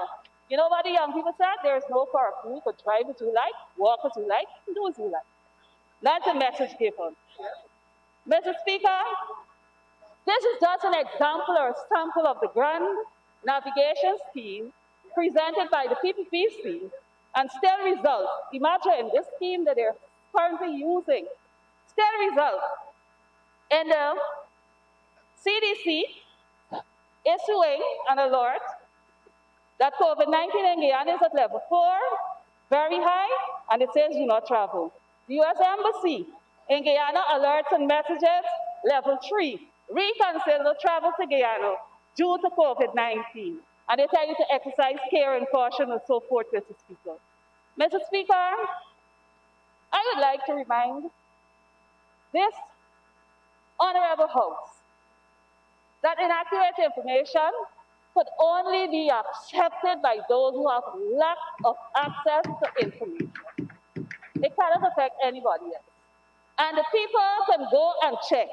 Even on the Foreign Commonwealth and Development Office given advisory, the whole of Guyana, based on the current assessment of COVID risk, should avoid travel only essential travel recommended. Mr. Speaker, the government presents this grand scheme, a pathway to recovery, economic dynamism, and resilience. This theme raises many questions. It sounds good, sounds beautiful. Questions are asked. What path will be taken to recover from injustice? What path will be taken to recover from the inequalities? And what path will be taken to recover from this pandemic? When we talk about dynamism, for whom? Are we speaking about unemployed Guyanese and no increases for the public servants? Resilience against what? Marginalization, unfair distribution of wealth? These are just questions that come to one mind when we read about this budget. Mr. Speaker, I was faced with a question last Thursday that had me stopped in my track. One of my students sent me a letter with a message at the bottom saying, Mommy was fired without no reason. What will happen to us? Mr. Speaker, that question resonated in my spirit because I recall as a teacher between the period of 1997 and so when they had all that was going on in this country, a student that lived at Buxton came to me in the morning and said, Miss, my parents were killed. What would happen to me? That, Mr. Speaker, those two questions are the first time or the times that I would have experienced that as an educator, I could not answer my students. Mr. Speaker, therefore, when I saw the budget, I thought, I might be able to find some answers for people. In the budget, according to paragraph 1.6 on page 2, there were some historical periods highlighted. Mr. Speaker, in the second phase of 1992 to 2015, all these flowery description adjectives were given, economic restoration and all of that. But Mr. Speaker, what was missing in this particular paragraph, it did not speak to the 400 unsolved murders and families that were reconstructed as a result of those atrocities. It did not speak to the economic genocide that were faced by African communities in this country. Mr. Speaker, am I to think now that this is now returned under this old time something come back again, PPPC regime? Because I'm faced with the exact same question I was faced with years ago, and it is very sad. Mr. Speaker, last September budget, we presented, a budget was presented and passed in this House as an emergency budget. However, I, like many Guyanese, Mr. Speaker, have witnessed the only emergency service was the PPP cronies and their dreams. The distribution of the grant is a perfect example. How are the workers paid? The coordinator, the team leaders, and the team members on the ground. Weren't they paid from the same COVID relief money? It means, therefore, that many families will have to collect the pink slip because the money's got to go there. Mr. Speaker, it is important to highlight, Mr. Speaker, that I hope that the members on that opposite side of the House will take the necessary steps and make use of our banking system, of our NDCs, of our post offices to continue sharing the COVID relief grant. That way you will eliminate hiring a whole new set of people and continue to deprive families that are so much in need. Mr. Speaker, as I recall on my student question, I wonder, am I to tell my student that somewhere in this 50,000 jobs that are expected to be created in 5 years, the parents will find no work? That has affected the student and many other students. Mr. Speaker, yesterday in the presentation when I listened to the Honorable Minister of Social Protection, I don't want to call him because I don't want to call him wrong. Mr. Speaker, I heard all the presentation where she spoke of supporting our children with $15,000 grant. Yes, that sounds wonderful. But if the parent was fired from the job, the $15,000 will not be able to serve the child's need because the family has a need. Supporting the elderly with $25,000. Oh, that is glorious, wonderful. I'm happy for my seniors. But if the seniors living with someone that was fired, the same $25,000 will now have to be used to feed the family. Mr. Speaker, supporting the vulnerable, we see parents who are laid off and have children with disability. It's not easy to deal with them. They collect the $13,000, oh, wonderful, but then they have to study. They still have to feed the family. Mr. Speaker. Honourable member, in order to conclude your presentation, you will need that 5 minutes extension. Thank you. Comrade Speaker, I do move that the honourable member be given 5 minutes to conclude her presentation. Honourable member. Thank you, Mr. Speaker. Mr. Speaker, it is important that we recognize that according to the Convention of Human Rights, Article 25(1), it says everyone has the right to a standard of living adequate for health and well-being of himself and of his family, including food, clothing, housing, and medical care, and the necessary social services, and the right to security in the event of unemployment, sickness, disability, widowhood, old age, or other lack of livelihood in circumstances beyond his or her control. Therefore, Mr. Speaker, it is hoped that these families or the fired workers, something will be put in place to ensure that they can recover and get themselves going again. Mr. Speaker, as a geographical representative for region number 4, in this budget, only 2.5% of the total budgeted sum was given to this region. Mr. Speaker, as I look at infrastructure, the only areas that will benefit from this budget is a culvert at Triumph, bridges at Cane Grove, Better Hope, and Monrepo. What happens to projects for other communities like Friendship that got issues with the coca that continue to flood and affect people or the sea defense that is breached? What happens to suicide? 5 cocas, people continue to flood. These are projects that I would have expected to see in this budget presented. Mr. Speaker, I have a list of all that was presented by the NDCs, projects that they would have had to submit and all of that, but it's sad to see. A lot of them, you cannot find it nowhere in the budget. Mr. Speaker, in the budget, the government announced that local governance will be strengthened through technical support to help NDCs perform their roles.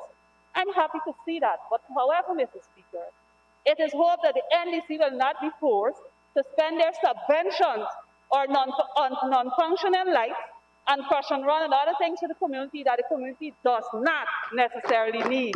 It is hope that NDC voices will be heard. Mr. Speaker, in conclusion, I wish to turn my attention to the pitch for West Guyana. I love the pitch. It sounds great in speech and writing. However, oneness can never be realized when people's basic human rights continues to be violated by this regime. Oneness will be achieved when equality, fairness, and justice is guaranteed to all Guyanese.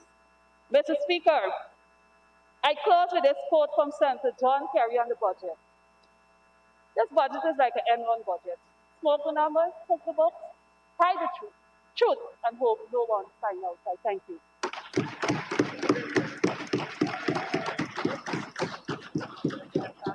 Thank you, Honorable Member. Our next presenter is the Honorable Minister of Local Government, Honorable Nigel Darmouth.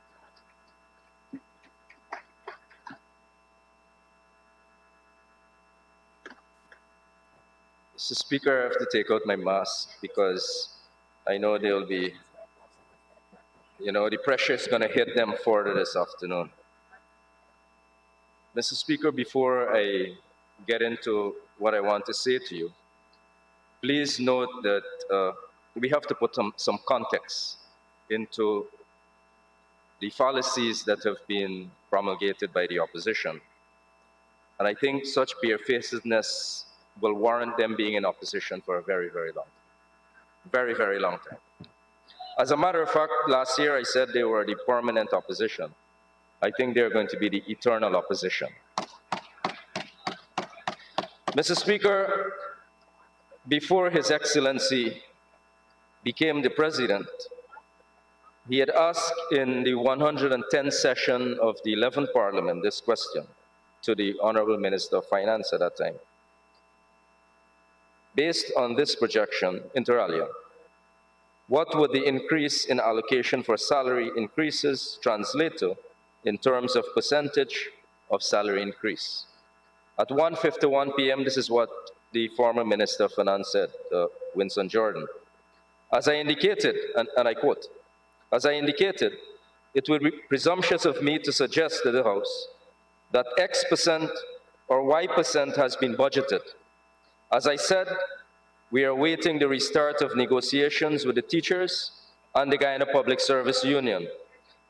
And at that time, the percentages will be known.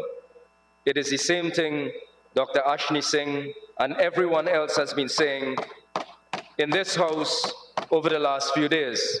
It is the very approach that APNU is speaking out against now, their own approach that we're using to deal with this issue.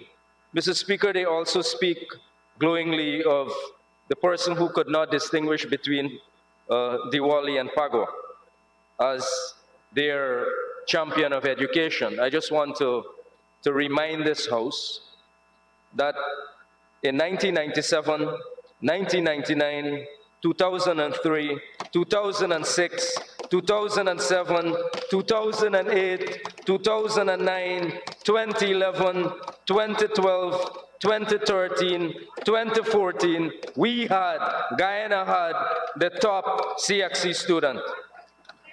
Who was the government then? And who was the Minister of Education then? Thank you, Priya Manikchan, Honorable Member. Mr. Speaker, the last few days we have listened to the opposition seeking to rewrite history. But I'm happy that we've had the opportunity to debunk what they have been claiming. I actually was thinking about preparing a speech this afternoon, but I decided against preparing a speech because in a debate, we have to respond to the make-believe of the opposition. When I was perusing the history, the track record of the AP and UAFC, Mr. Speaker, I had a look at their performance over the last 5 years. And you know what came to my mind? OMG. Oh my God. Shocking That was the performance of the APNUFC. Totally shocking. That is how they perform. And you know, Mr. Speaker, they will continue on this path of discrimination, of political discrimination especially. But I want to share some facts with you. Under a program called SLED, Sustainable Livelihood Entrepreneurial Development Program, administered by the last regime, the APNUFC. There is a member by the name of Henry in this house. Honorable member. But when I finish reading these figures, you will know for yourselves how honorable that honorable member is. $155,489,990 passed through for Region 9 under the name of a contact person, Vincent Henry. Mr. Speaker, and they speak about Amerindian development, and one name alone had, I don't even know if it actually went to that person, but it was a name, in excess of 155 million in 2019. Mr. Speaker, there is also another Vincent Henry Jr. in Shulinab Village, over $5 million for one Vincent Henry Jr. There is also, Mr. Speaker, they speak about this class issue.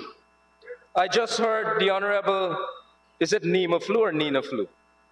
Nima Flu spoke about this, and many others alluded to it. There is a name here called Christopher Jones. On this sheet, I'm going to share it with you publicly just now. Christopher Jones, Aubrey Barker Road, North Rhineville, Barbershop and Salon. Precision Cuts Barbershop and Salon, $4,985,000+. And here what else the Region 4 people receive. No one received more than $300,000 else. But that person received 4.9 million. Shame on them. And then they speak about helping poor people. The last government had no regard for poor people. They are only focused on self-aggrandizement. They speak ill of the COVID cash grant. You know why they speak ill of it, Mr. Speaker? Because they know the outpouring of goodwill that poor people and deserving people have given to our government in our distribution of the $25,000. Let me let you know also, Mr. Speaker, I have the record. Every single one of them or their family over there collected the $25,000. Including Ferguson, including Ramjatan, including Holder, including Mahipal, including Philadelphia, including Hemraj, including Ramsarup, including Pandit Father, including Karen Cummings, including Vincent Henry, including Christopher Jones, all honorable members of the House. All honorable members. They all collected it, Mr. Speaker. And then they come here and denigrate the same thing. Ungratefulness will have you in opposition for a very long time. That will have you in opposition for a very long time. But Mr. Speaker, you know what else? You know what else they do, Mr. Speaker? They seek to denigrate the cash grant for the school children. We gave in 2014, is it? 167,000 school children, $10,000 each. $1.67 billion. The last regime, APNUFC, took away in excess of $8.3 billion from the school children of Guyana. And you know what they gave them? 167,000 school children in public schools, 14 boats and 20 buses. That is all that they gave them. And the buses, I don't think anyone worked for more than 2 months. 14 boats and 20 buses. That is what APNU AFC gave to the school children of Guyana. Shame on you. And you know what, Mr. Speaker? I was in Rupununi recently. And you know what else?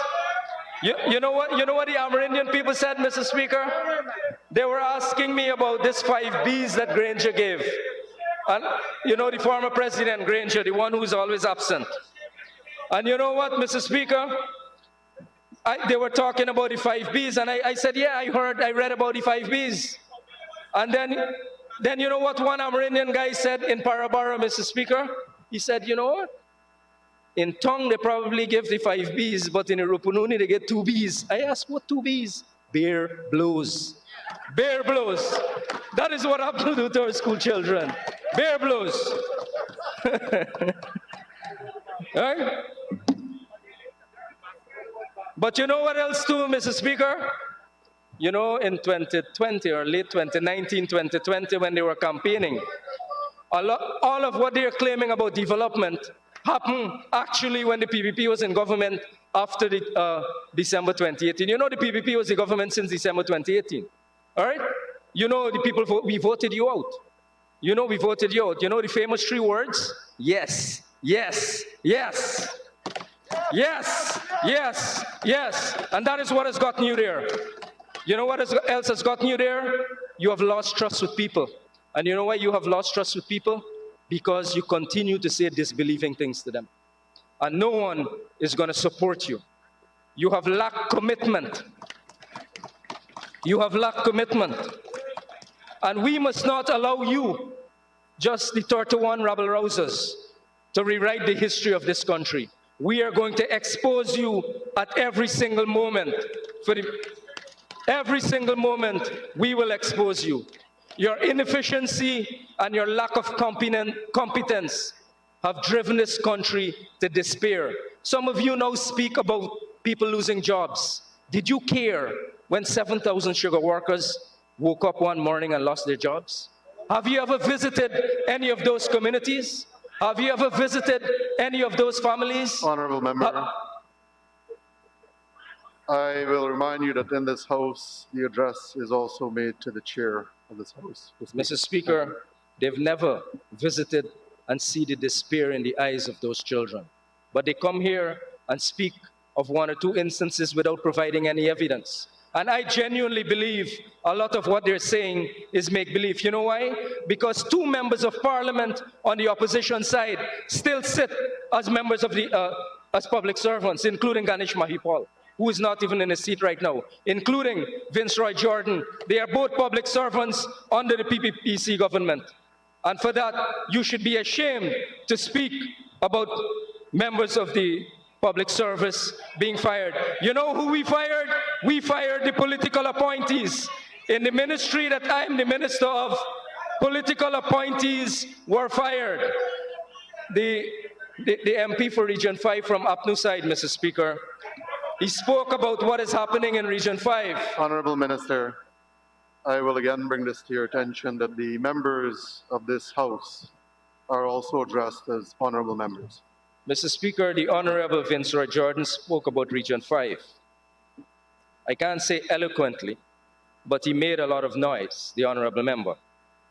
So, Mr. Speaker, what the Honorable Member did not say about the famous, quote-unquote, famous, infamous demonstration farm, over $90 million were expended for a period of 4 years. And you know what is the produce?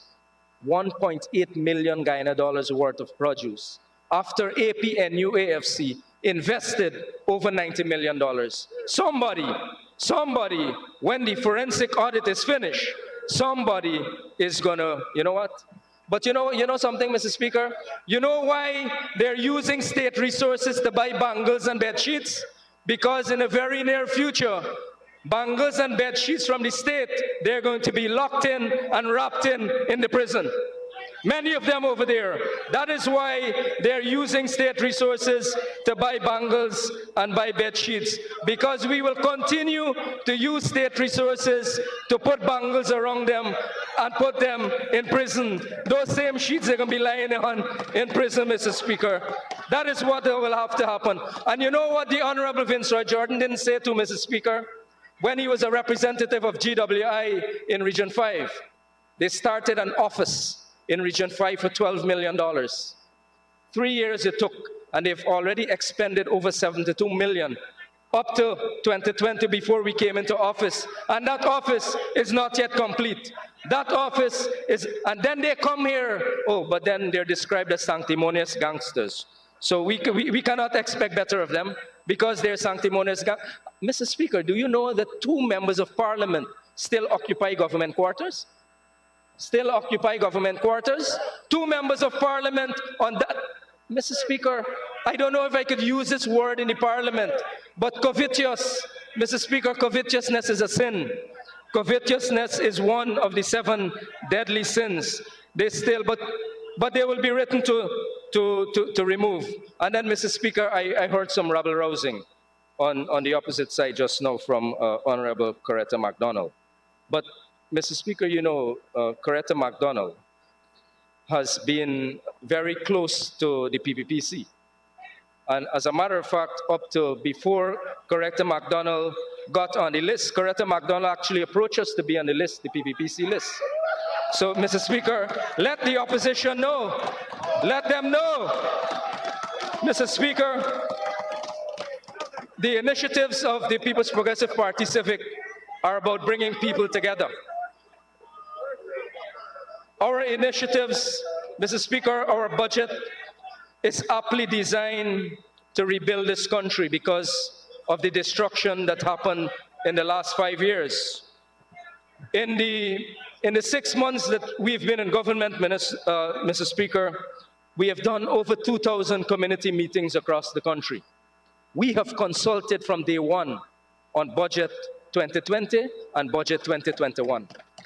The only people who did not want to be involved in the consultation process, Mr. Speaker, are the 31 APNU AFC members of parliament. Those are the only people. In the regions, the councillors of the APNU AFC were consulted.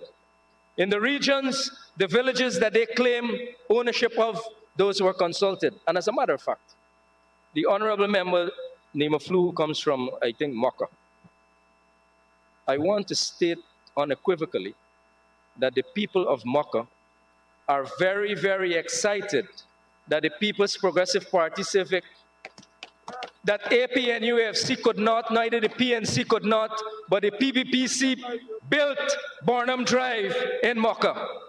The PPPC had to go in Mocha and build Barnum Drive. Shame on you, because you could not uphold the legend of LFS Barnum, because none of you have the qualities of LFS Barnum. You know what? You are imposters. You are all imposters. You sit there warming the seat. And then, Mr. Speaker, they speak about democracy. They speak about democracy. Could you imagine APNU AFC come in this building and speak about democracy? Mr. Speaker, you were here yourself. And you know, Mr. Speaker, you know what happened in this building. Mr. Speaker, many of them were holding up photographs. They were holding up pictures. They were holding up toilet paper. Is it house proud you were using, Honorable Philadelphia? But, Mr. Speaker, none of them could hold up the SOPs. Where are the SOPs? If you speak about democracy, put your SOPs where your mouth there. Bring your SOPs here. You were never able. But you know what? We believe in democracy. And we believe that in a democracy, you must have a valid opposition. So we respect you as the valid opposition of the Cooperative Republic of Guyana. You are the eternal opposition of our country. And God bless Guyana. Mr. Speaker, there is so many issues about efficiency. Mr. Speaker, tell me, what have they done for this country? What have they done for this country? When we walk around into the villages, Mr. Speaker, people cry and tell you. They went to ministers. They went to officials. They could never meet them. They could never see them. In Region 2, for example, Mr. Speaker, you know who used to control the regional tender board in Region 2?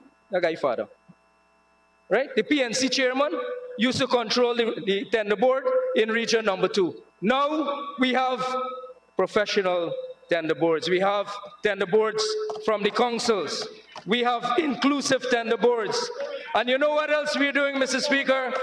In Budget 2021, every single village in this country, every single village in this country has an intervention. Every single village in this country will continue over the next 5 years to get more interventions. The president himself, when he spoke here, probably the best speech that has ever been made by a president in the Parliament of Guyana. Much better than what the last president did when he came here and blew hot and cold. All right? The president said he is going to visit every single village in this country. Because you know why? We are government of all Guyana. We are representing all of Guyana. I heard, and it hurt me, when I heard the chief whip and when I heard the first speaker of the APNUAFC over the last few days speaking about representing their supporters. You are supposed to represent also the people of Guyana. But you know what? You are just stuck in the past. You are one-dimensional. And you know, many times when many of you come to me, you know that. And the things that you say here publicly, you say differently in person. Mr. Speaker, you know what else? In their regions, when I go visit the regions, and I visited all the regions, Mr. Speaker, the coalition councillors come to me and say, Minister Darmlal, we got to work with you. Those people, we made a lot of mistakes. They say, Mr. Speaker, you know, Mr. Speaker, in my office, Mr. Speaker, in my office, one of the persons who one of the persons who made us stand here for 5 months, right? Who held this country up for 5 months, came to my office seeking a job, seeking a contract. So I asked, what's going on? And you know what she said, Mr. Speaker? That person said, Mr. Speaker, that despite them putting their name on that lawsuit, APNU has turned their back on them. That is what you do to poor people. You have turned your backs on poor people. And you know what? We are happy that the poor people have turned their backs on you. That is why the People's Progressive Party Civic is in government. A lot of you like to quote the Bible, but many of you have forgotten the famous saying. Many of you have forgotten the famous saying, a man without vision shall what? Ferguson, honorable member. A man without vision shall perish. All right? That is what the Bible, the good word says. A people without vision shall perish. And you know what is going to happen to those without vision? They're going to be in opposition for a very long time. We have to rebuild this country. We have to fix all the community roads. We have to make sure, but of course, Mr. Speaker, the APNUFC, they do not understand what being poor is. You know why? Because they live the life of profligacy. They live the life of the elite. They drove in multi-million-dollar Land Cruisers. You know why roads could not be fixed? As a matter of fact, Mr. Speaker, in 3 months of the emergency budget, we were able to fix over 250 community streets into asphaltic concrete. You know what? And you know what APNU did? Instead of using the $1+ billion to fix those community roads, APNU bought Land Cruisers. So instead of them fixing the roads, they were driving with Land Cruisers that taxpayers paid for in the potholes that they created in those communities. But we are going to fix the roads because, you know, we build bridges, we don't burn bridges. That is our mantra. We have a different philosophy from these people in the opposition, Mr. Speaker, the APNUFC. We have a budget that focuses on the poor, and we have a budget that also focuses on the businesses. Because our country cannot exist without it. Development cannot happen unless we have a pro-poor, pro-business budget. APNU does not understand that philosophy. That is why they fail this country. We have so many poor people in this country, and what have they done? 35,000 plus persons lost their jobs within the first 3 years of APNUAFC. But they cannot come here and say that anymore, But so we have to remind the answered, and we have to remind the people of Guyana. The small miners, over 10,000 of them, lost opportunities on the APNUFC. And you know what they did? They formed the syndicates. And who owned the syndicates? A handful of APNUAFC leaders. You know what else did? Well, we don't have to speak anymore about the sugar workers, right? Because Ramjitan, basically, honorable member, said that they were gullible. The chief whip of the opposition said that the sugar workers were bloodsuckers. I am the grandson of a cane cutter. And that cringes me. When in 2021, the people, when we are trying to modernize this country, they still have people who disrespect sugar workers, who disrespect cane cutters, who disrespect farmers in this country. The APNUAFC, you have no role in the future of this country. With your current crop, you have no role in the future of this country. You cannot speak about competence. You cannot speak about competence, Mr. Speaker. In 6 months, if you go any village in this country and you speak to any single person, they breathe a sigh of relief that the last government was voted out of office. They breathe a sigh of relief. You know what they tell us, Mr. Speaker? They say what you've achieved in 6 months, it took the last government 5 years and they still can't achieve what you have achieved. Right? So, Mr. Speaker, we are going to rebuild Georgetown. You know, the APNUFC left Georgetown to rot for many years.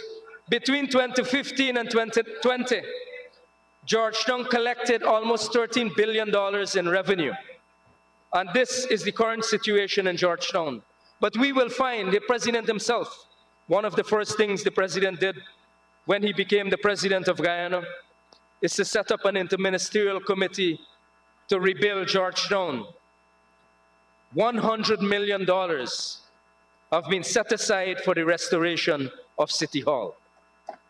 And we are going to do it. The People's Progressive Party civic government is going to do it.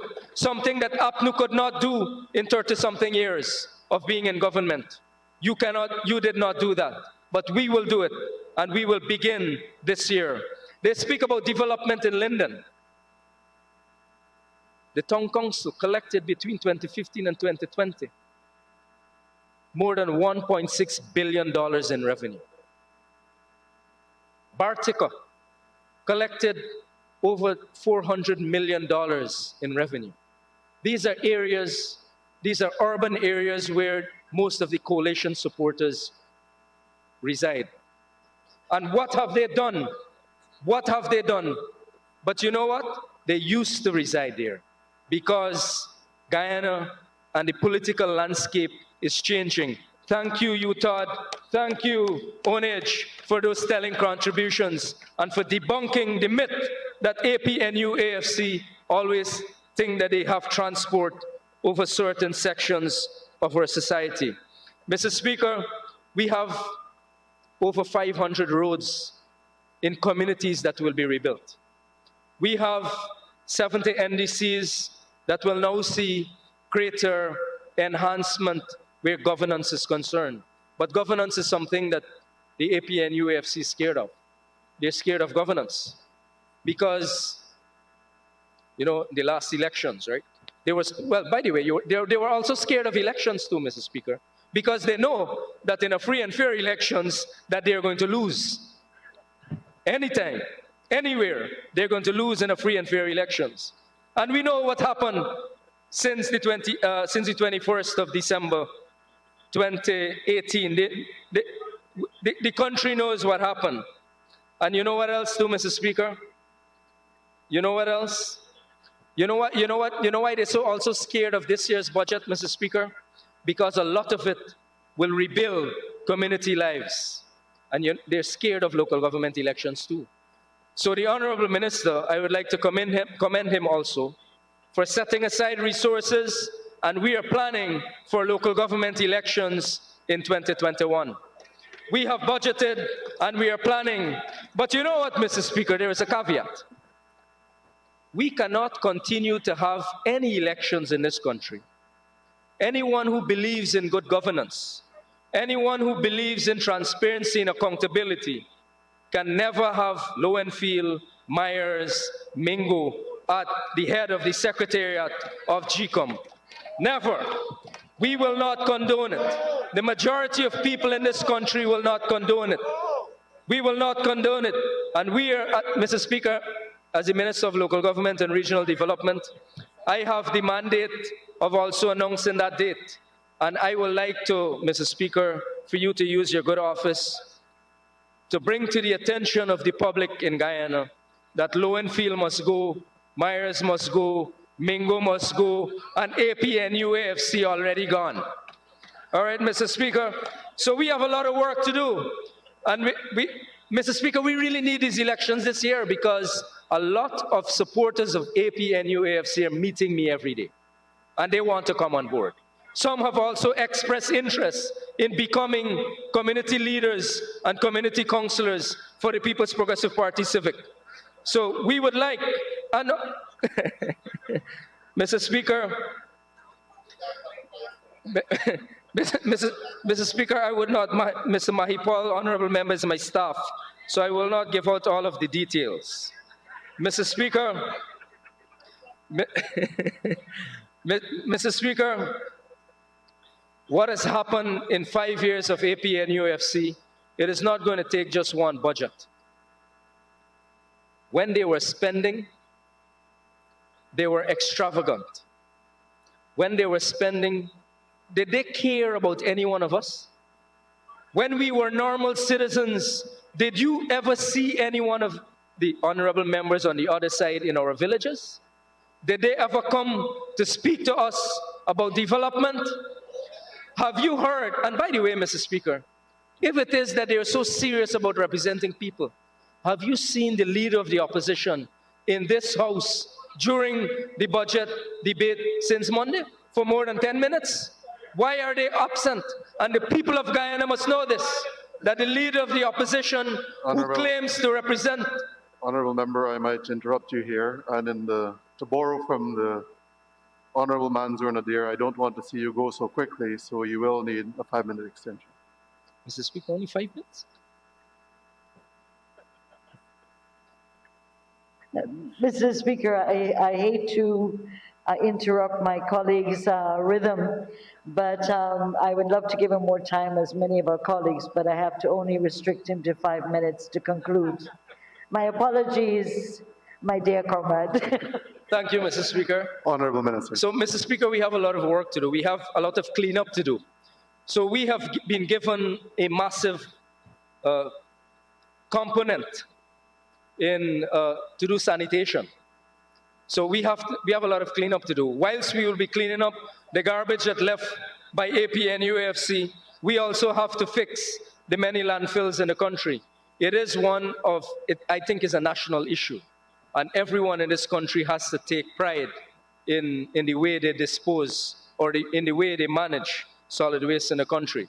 Mr. Speaker, this year, Cell 2, very soon Cell 2, as a matter of fact, Cell 2 is available to receive garbage. And Mr. Speaker, not dead meat, Minister McCoy, but garbage. So we are ready to receive garbage in Cell 2, Mr. Speaker. We will be spending quite a substantial amount of resources in some markets. Monrepo market, which is one of the traditional markets on the East Coast, probably the biggest market on the East Coast. We will be spending an additional $70 million to do additional expansive work to enhance the facilities at Monrepo market, as well as the services that come out of that market. Mr. Speaker, in Region 3, one of the top markets is also Porica, and we'll be spending about $30 million to do some refurbishment work at Porica. Likewise, we'll be doing about similar amounts of work in Region 2. Mr. Speaker, the MP from APNU in Region 2 did not mention the callousness with which they managed Region 2 in their 5 years. As a matter of fact, a lot of those who were squatting as vendors in front of the police station were given permission by the former REO of Region 2. So we have to tidy up charity. We have to enhance the quality of services that we have in our communities, we have to continue to light up Guyana, because the PPPC is about the future. So we have to shine the light on the future, on or charting the course for our country. Mr. Speaker, we also have to, in our advancement of development in small villages, the Community Enhancement Worker Program too, Mr. Speaker, we have to get more people involved. We have very many small contractors who did not benefit from the last regime, who are now benefiting from the People's Progressive Party Civic in government. And we intend to expand that support that we give to all Guyanese. And this year, we are going to see a massive expansion in the enhancement of many of our communities. You're going to see billions of dollars flowing. And this is something that I don't think the last government really understand. They don't understand that when you put resources into communities, when you create businesses, pro-business, when you create businesses in communities, the people of the communities take ownership, people from the communities get employed, and both the domino and the symbiotic effects take place. 50,000 jobs are the minimum that we will achieve in 5 years, because we are going to be starting from the bottom up. We are building Guyana brick by brick, brick by brick. And in Ramjatan's village on the quarantine, I don't know when he went, honorable member, but they say, one dotty does build dam. And People's Progressive Party Civic, we will leave no stone unturned until all of Guyana benefits from the resources of this country. It cannot just be like how the last government had it, locked away amongst ministers of the government. It cannot just be how the last regime had it, locked away amongst a handful of elite. Every single Guyanese will get an opportunity to grow in this country. Every single Guyanese will get an opportunity for good governance. Every single Guyanese has an opportunity now to play a role in the greater development of their country. Mr. Speaker, we have much more time to go, but I have many more erstwhile colleagues to continue this debate. So I thank you very much, and I look forward to all of you supporting the budget 2021 in this House. Thank you very much. Thank you, Honorable Minister of Local Government. Our next presenter is the Honorable Member, Mr. Ganesh Mahipa. Thank you very much, Mr. Speaker. Mr. Speaker, as the Shadow Minister of Local Government and Regional Development, I thought that there would have been something of substance for me to rebut. And it's very unfortunate that nothing of substance came from the previous speaker, and therefore I wish to go directly to my presentation. Sir, another disaster has once again struck us here in Guyana, and it is Budget 2021. Disaster is the word that best describes Budget 2021 because, like Budget 2020, there has been a breach of our constitutional provisions. Reference Article 13, which speaks to consultation. There was consultation with subsets of the PPP, but not with the political movement that represents hundreds of thousands of electors. You speak about oneness, but your actions do not match your words. Your words are devoid of any semblance of sincerity. Words must be aligned with actions. Every act of yours has been unfaithful and two-faced. Every act has been against the best interests of the Guyanese people. On paper, the APNU-AFC in this honorable House represents half of the country's population. And on the ground, support for the coalition is increasing exponentially. And it is shameful that no consultation was held with the political movement which currently represents the majority, the true will of our people. If you don't believe me, sir, go and speak with the ordinary man and woman in the streets. The people of this country are yearning, they are craving, they are thirsty, they are aching for the return of the coalition to office. And I say to them here and now, hold your faith, hold the line of battle, comrades. Joy comes to us in the morning, for an election will come again. And what the PPPC did in the March 2nd, 2020 elections will never reoccur in this country again.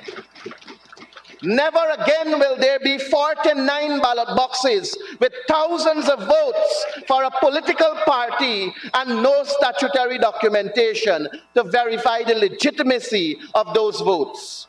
Never again will there be people who migrated and did not return to our country on election day but voted. Never again will dead people's names be ticked off as voted. Never again will there be missing poll books. Never again will there be unsigned oaths of identity. Never again will persons be seen distributing ID cards. I say never again, Mr. Speaker, never again. It is necessary for us as a people to demand of GCOM to hold house-to-house registration. We must have a clean and accurate list of electors for the next elections in this country. The true will of the Guyanese people must be reflected in this honorable house. And for every eligible voter, there must be one vote. Democracy must reign over dictatorship. Development must overpower destruction. Sir, Budget 2021 is again certified evidence to concretize the fact that Winston Jordan is deeply missed by the Ministry of Finance. The first certified evidence we had was Budget 2020. The second was the motions to raise the domestic and external debt ceilings. And here now we have Budget 2021. So again, sir, I say to the People's Progressive Party, book a ticket and post that certified accountant back to Dubai. Sir, this budget is devoid of any transformational projects that can catapult development. And this is not only me saying so, almost all of Guyana is saying that this is a disastrous budget. To further elaborate on my argument, I implore on that side of the House to read Stabrook News editorial of the 15th of February 2021, and I quote, "As has been feared, the government presented Budget 2021 without having activated or replacing the Natural Resource Fund Act. This act is meant to provide fiscal framework for rising revenues from the promising oil and gas industry. For the second consecutive PPPC budget, there was no adjustment in the income tax threshold, a measure that the working class has come to see as a pivotal tool in improving their finances, while at the same challenging central government to spend less or to derive revenue from other sources." Unquote. Sir, a number of ordinary Guyanese were glued to their television sets, social media pages, and radios, while Honorable Ashley Singh engaged us in more than 5 hours of political rhetoric, and they concluded that it was a waste of precious time that they will never be able to regain. Public servants were left with their jaws fallen. Teachers cried, and doctors and nurses are still wondering what next to expect. On this note, I wish to make reference to a citizen from Windsor Forest. Sir, she said to me that she has 7 grandchildren who work in the public sector as office assistants, teachers, and secretaries. She said under the coalition, she was able to collect $35,000 a month from them.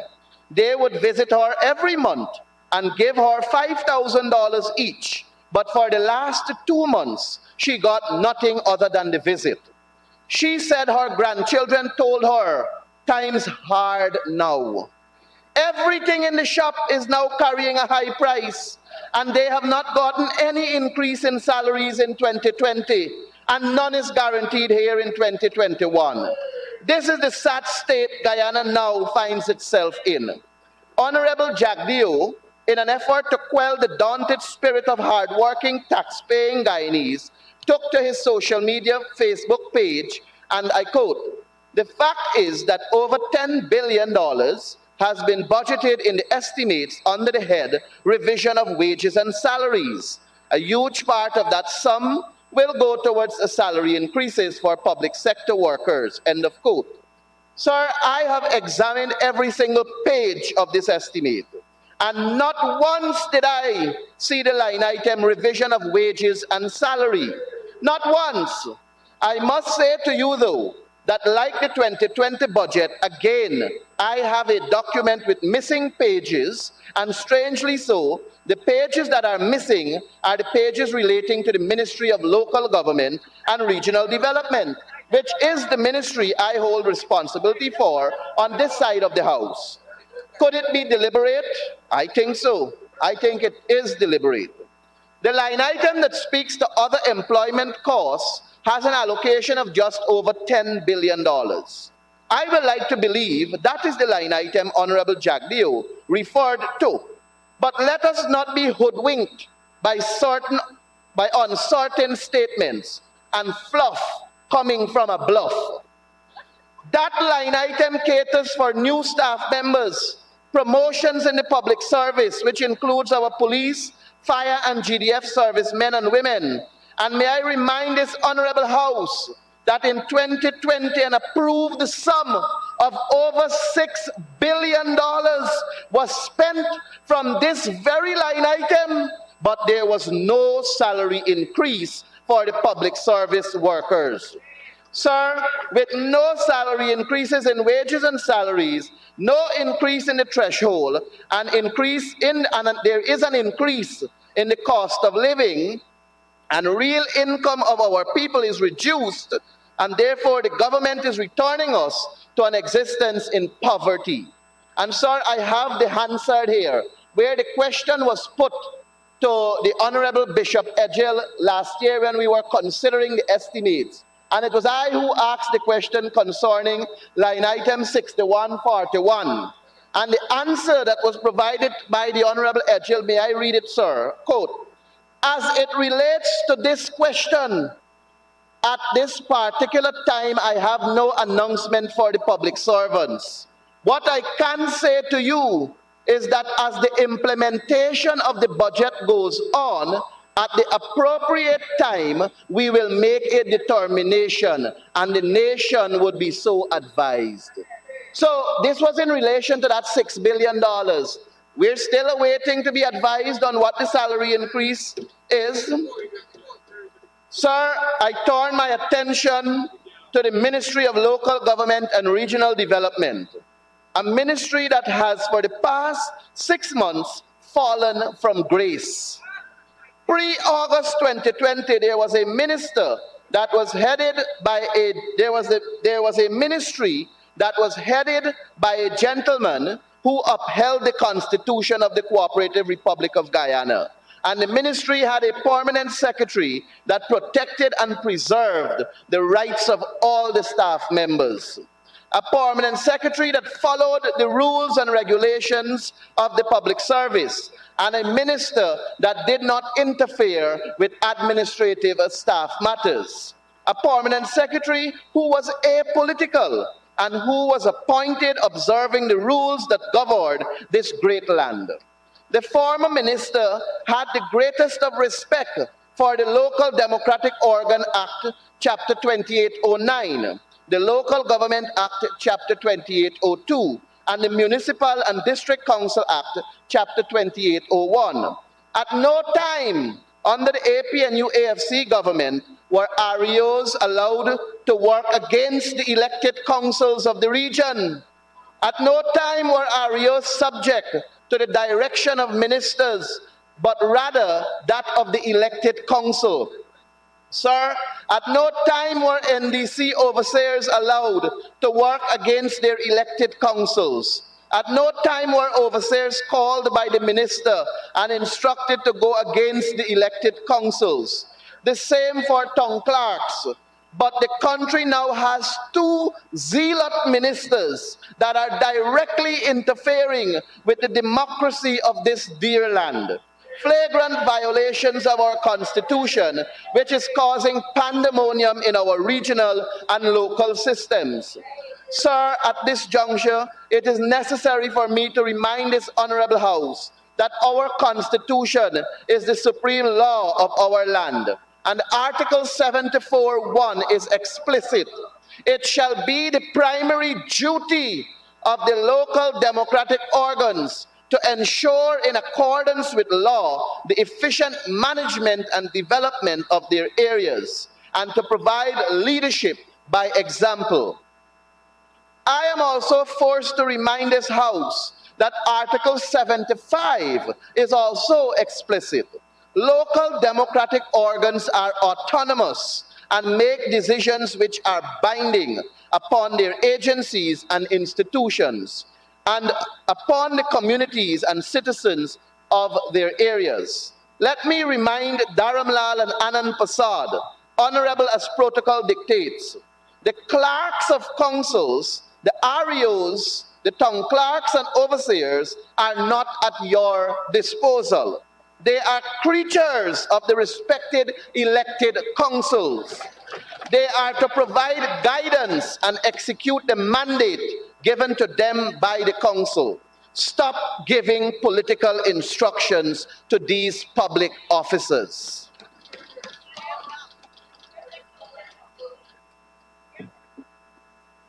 Sir, I am a staff at the ministry, and I can tell you that staff members are now working in fear and are accused of releasing information to the public. Staff members are being sent on leave without them requesting it.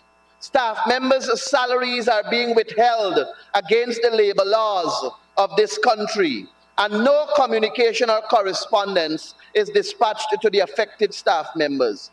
This is the level that this ministry has fallen to. And the only reason as to why the permanent secretary is bowing to the political pressure of the ministers is because she herself is political. Sir, if you have nothing to hide, then why do you fear information coming out of your ministry? If you are the transparent and decent democracy you claim to be, then why do you fear the truth being revealed? Sir, only the corrupt will want to cover their tracks, and only the corrupt will punish their staff for exposing their heinous acts. Demonizing staff in the public service arena is a practice by the PPPC. But light is at the end of the tunnel, and joy will return to the faces of the demoralized staff. Using the line from the famous movie, I say to all of you, we will be back. The coalition will be back. 6 months into office, and after throwing out the deputy permanent secretary from his space, Honorable Anand Prasad's major accomplishment, rather his singular achievement, was signing a permission paper granting a young lady a piece of land at Pigeon Island to sell plants and construct a shade house. The young lady spent hundreds of thousands of dollars on the land, and with the stroke of the pen, Honorable Dharamlal overturned Comrade Anand Prasad's major accomplishment.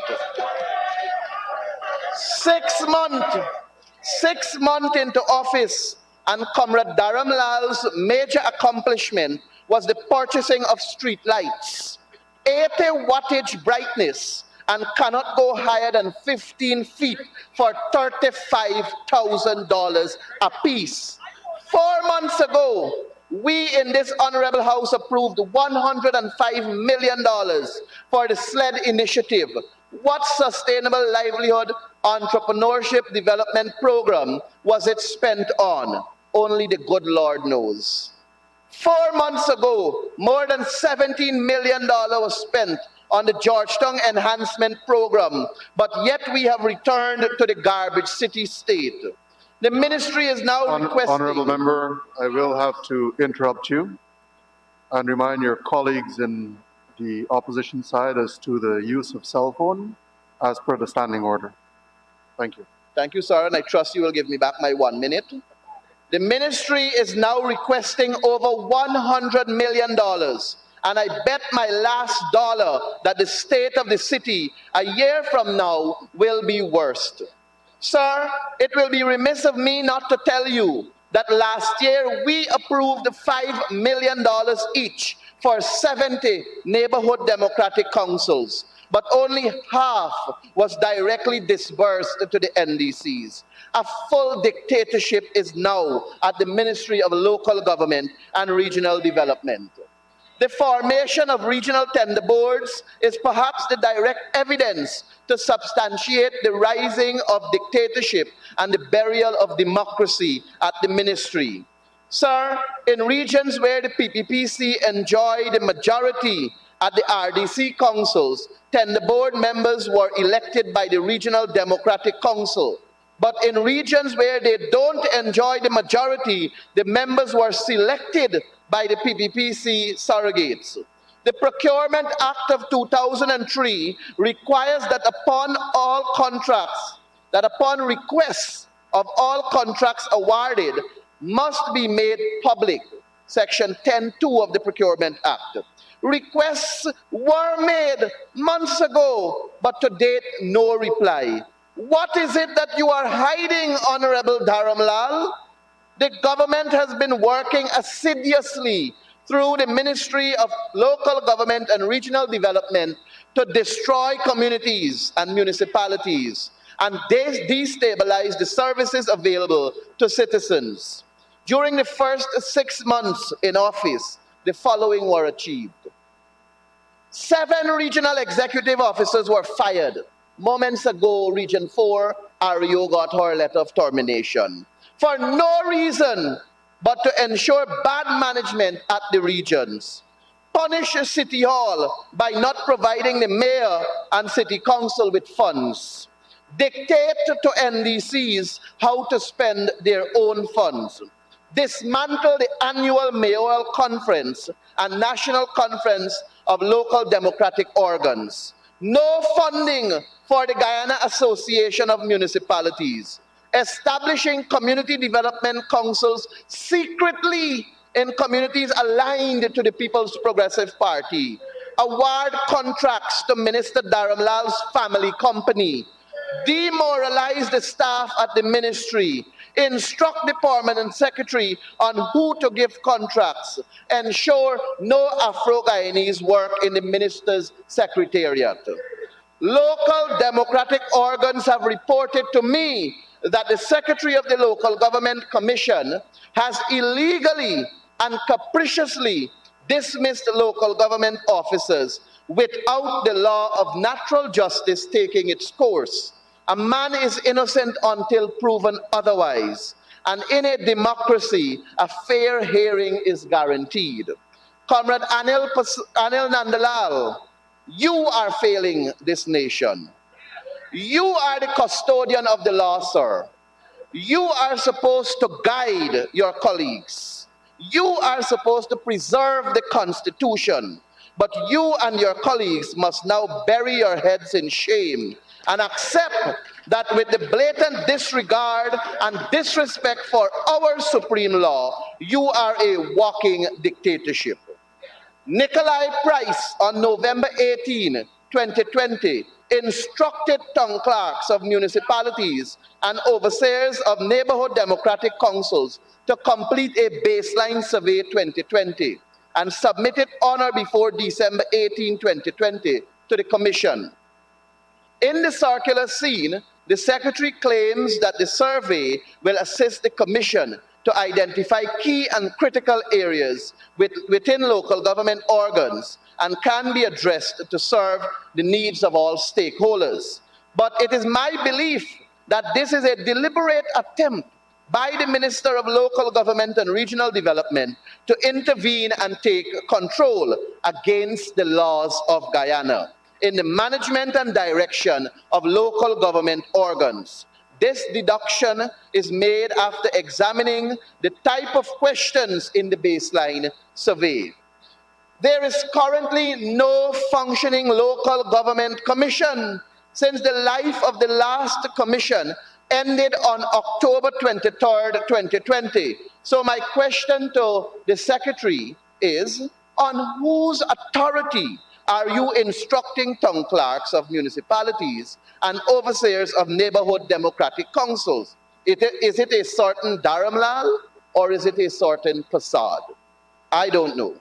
My advice to the 10 town clerks and 70 overseers is to not comply with instructions from the secretary, since all 80 of them are answerable to the commission and not a single individual.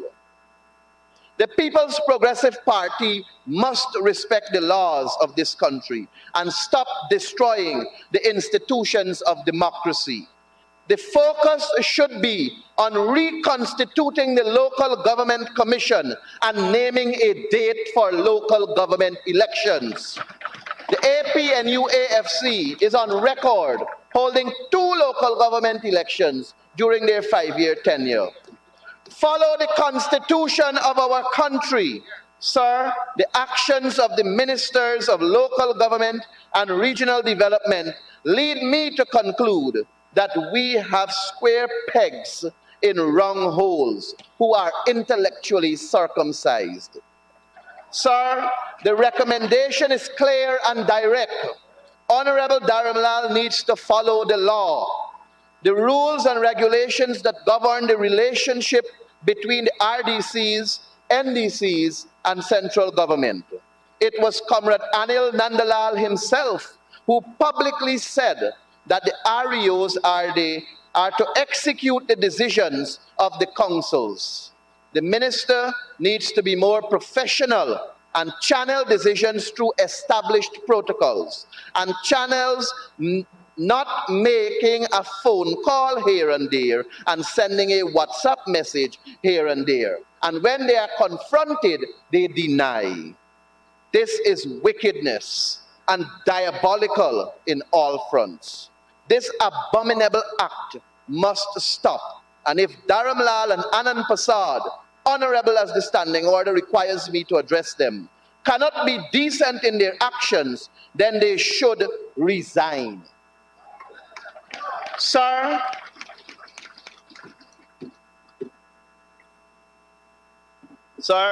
let's look at the allocation for the RDCs in this budget. Underline item 6211. Region 4, with the largest council, has the smallest allocation per capita. Region 4 has far-flung communities to service also. But sir, look at Region 1. Line item 6211 moved from $24 million in 2019 to $45 million in 2021. And all the PPP regions increased in the millions, but the APNU-AFC regions did not see such a large increase.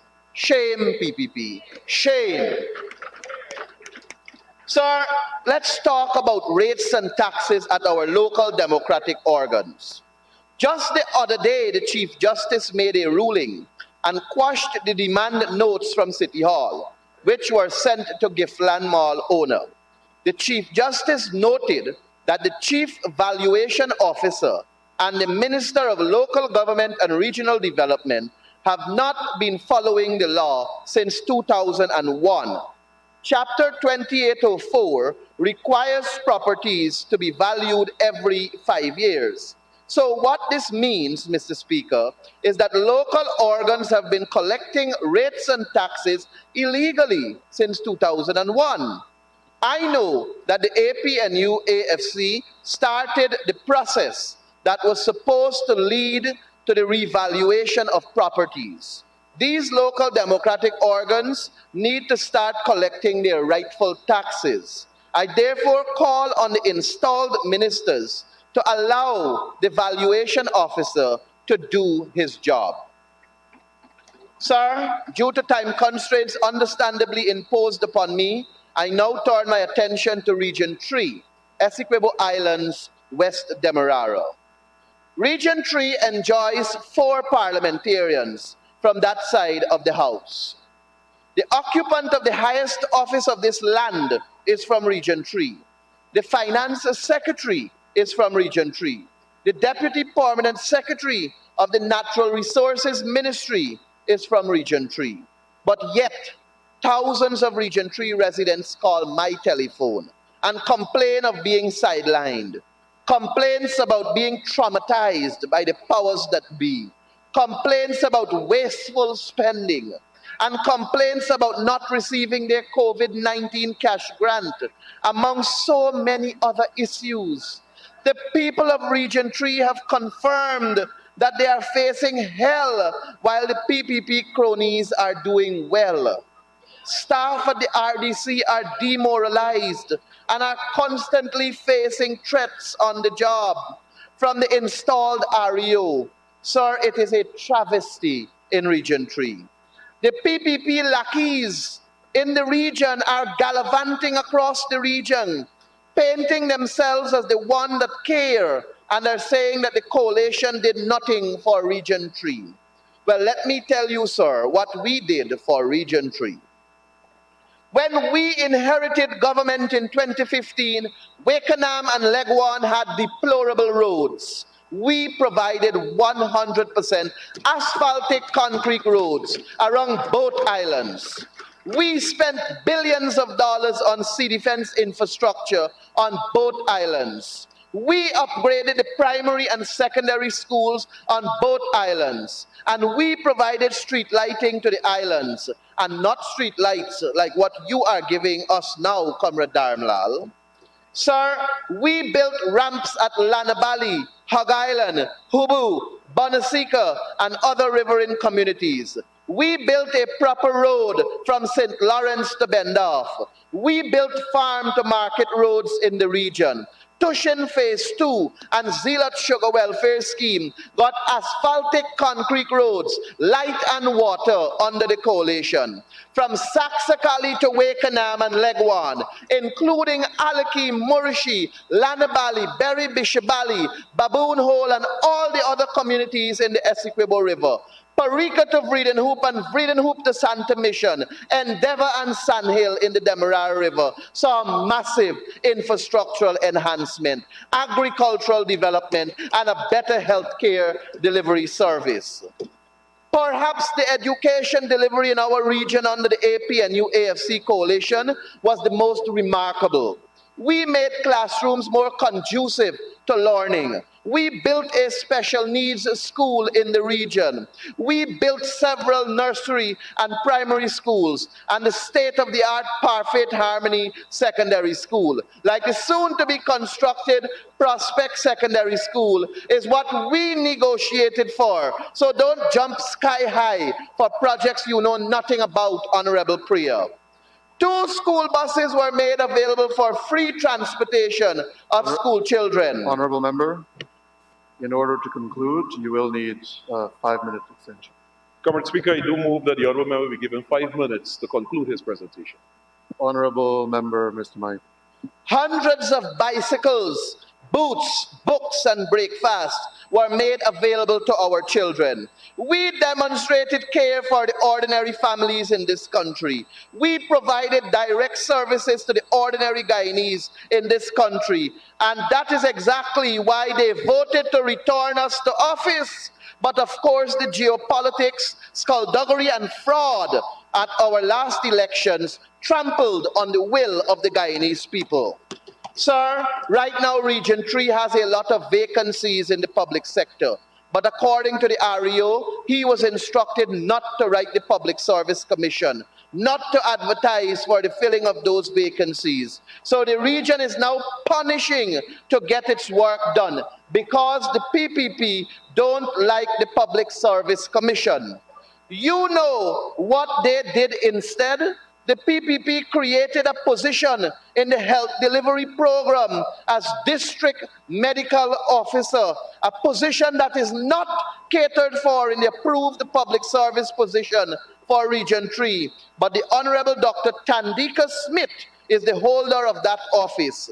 So when people want to talk about double dipping, they must keep their eyes on themselves.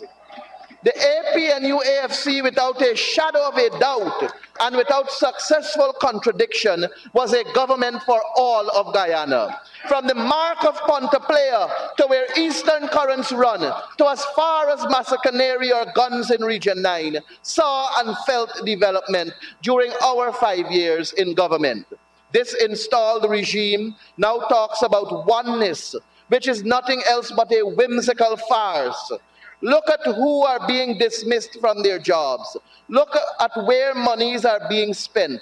Perceived coalition support areas are getting a football, cricket bats and balls, while confirmed PPP support areas are getting cash in their hand. Economic projects and no proper accountability for the funds being disbursed. If this regime really and truly want to consider the ordinary Guyanese people, they would have increased the income tax threshold, decreased the income tax rate. Tell the public servants what is the salary increase.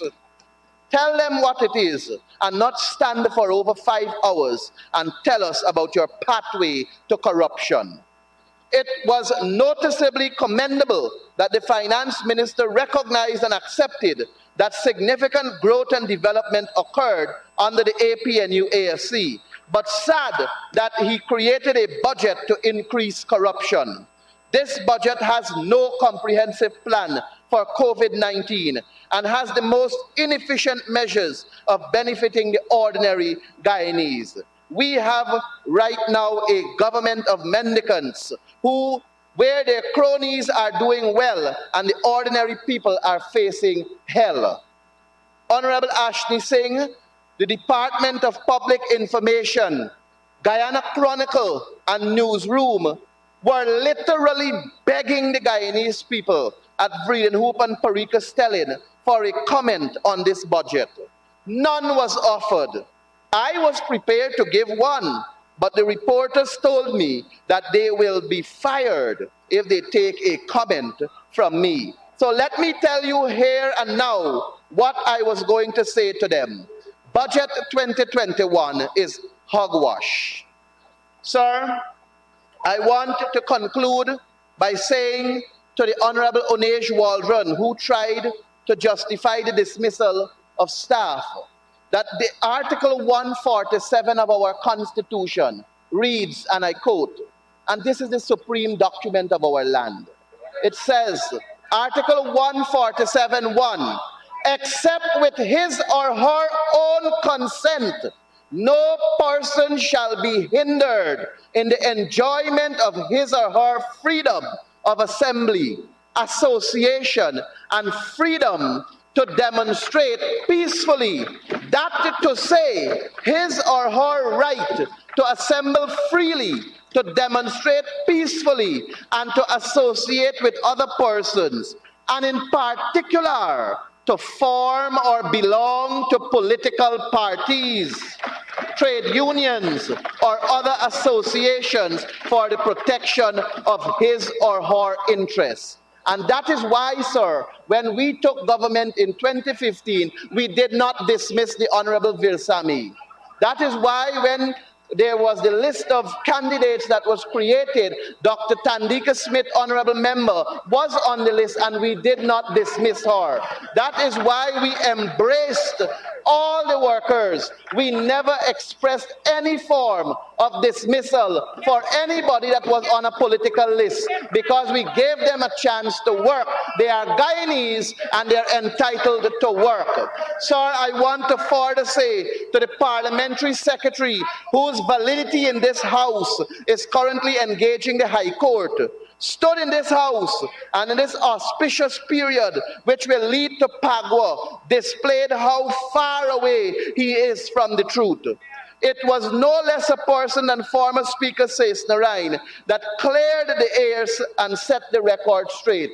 The PNCR and the PNC at the time never banned flour from this country, but he stood and said that we banned flour from this country.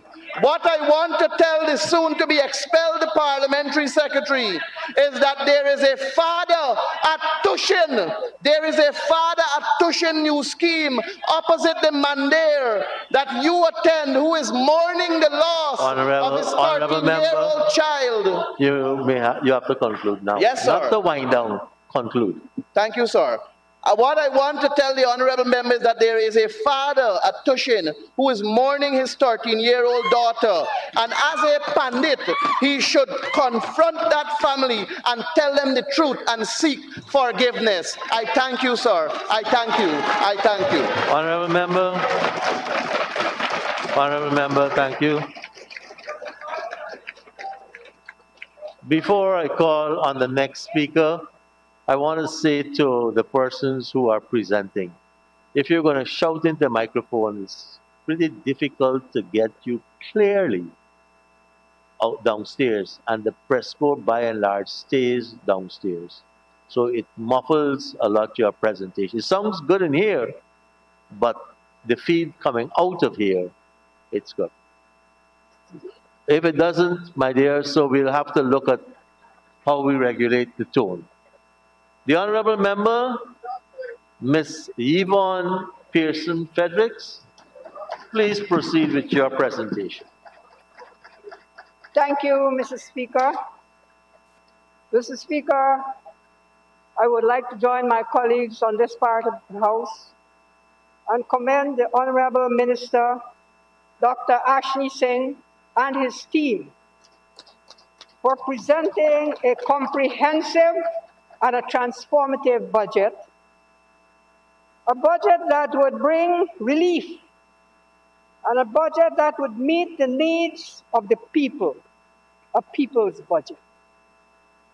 Mr. Speaker, I would also like to say to Dr. Ashley Singh, Honorable Member, as I walked in Region 2, Region 3, Region 4, and other regions, I was asked, so Dr. Ashley is back? And I said, yes, he is back. And they said to me, many of our Guyanese people, Amerindian and other ethnic groups, said to me, that is the man for the job. That is the man to handle the finances of this country. That is what was said to me, Honorable Mr. Speaker. And as I listen in this Honorable House, all the ill things that were said about the Honorable Member, Dr. Ashley Singh, sir, I want to say to you, welcome home. The Guyanese people welcome you. And thank you once again, your team, you and your team, for all the hard work that you have put into this budget. Budget 2021. Budget 2021, under the caption, A Path to Recovery, Economic Dynamism and Resilience. Mr. Speaker, the word recovery. Why this word? This word is important. It is real. It is applicable to our situation in the country right now, because we are recovering. One of my colleagues a few days ago said, from a tsunami came. But while we're recovering from a tsunami, Mr. Speaker, I would like to say we are recovering from a disaster. A man-made disaster, not a natural disaster. This disaster was created by the APNU AFC. And I noticed that they've just walked out, they've left. Because, Mr. Speaker, they are stranger to the truth. They don't want to hear the truth. But only the truth shall set you free. And they all know that because they all quote scriptures. Disaster. They have done this country so many wrong things. And I will speak of some of the wrong things, Mr. Speaker. But you know what the good book says? Forgive them, for they know not what they did. That's what the good book says. However, it is very difficult to forgive. Mr. Speaker, as I sit here quietly and listen what is being said. I've heard from members of the APNU AFC condemning the budget. I've heard from them saying that is our thing in the budget. Some part of the budget is their thing. APNU AFC, that's our thing. If it's your thing, Mr. Speaker, and we bring it back, you should be proud. You should be proud to know that the PPPC include your thing. But they're confused because if it's saying it's their thing, they still condemn the budget. Mr. Speaker, they are a group of confusing people. We've all heard on this side of the house. Some projects program belongs to them. But in the same breath, we've heard that the budget is useless. It's worthless. That's what we heard again. It's a path to tragedy. That's what we heard from them. It's a budget to punish poor people. And one of the honorable members say, and it's not a justice for all budget. I didn't know you were justice for all party over here. And then I keep hearing the word, every time they speak about the budget, the pink slip. Well, I have pink slips in my hand here. And the pink slip would help me to remember some of the things that they did while they were in office. And if they are referring to the pink slip that some of our residents have to sign, families have to sign before they receive the $25,000, the pink slip is a way for us to give account, for us to be transparent in how the money is being disbursed. But they are strangers to the truth. And so, Mr. Speaker, they would continue, the honorable members that represent the APNU AFC would try to continue to mislead this nation. Every opportunity they get, Mr. Speaker, their plan is to mislead. But that is not new. What they did when they were in office, Mr. Speaker, they mislead the nation, they mismanage. They mismanage. Incompetence was the order of the day, Mr. Speaker. And so, sitting on the other part of the House, on the opposition benches, it is still embedded in them, mislead.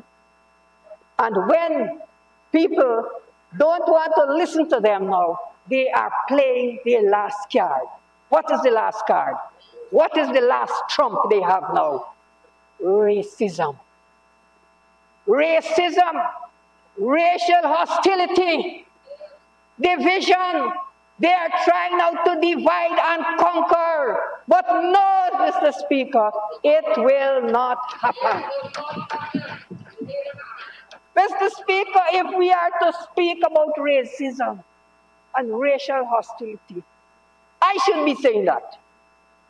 I should be saying that because we face many challenges because of our race. And yet still today I can say, forgive them, for they know not what they did.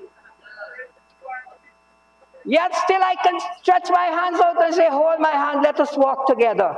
Let us walk this path of recovery. So, Mr. Speaker, the last card, the last trump is now being played. But, Mr. Speaker, I want it to be known that Guyana, our motto is one people, one nation with one destiny.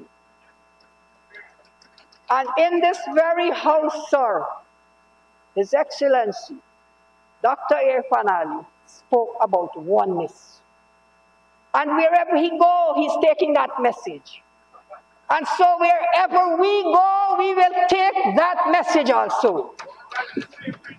And this, sir, is no fluff and bluff. No, we mean it. We have to make the difference. We here.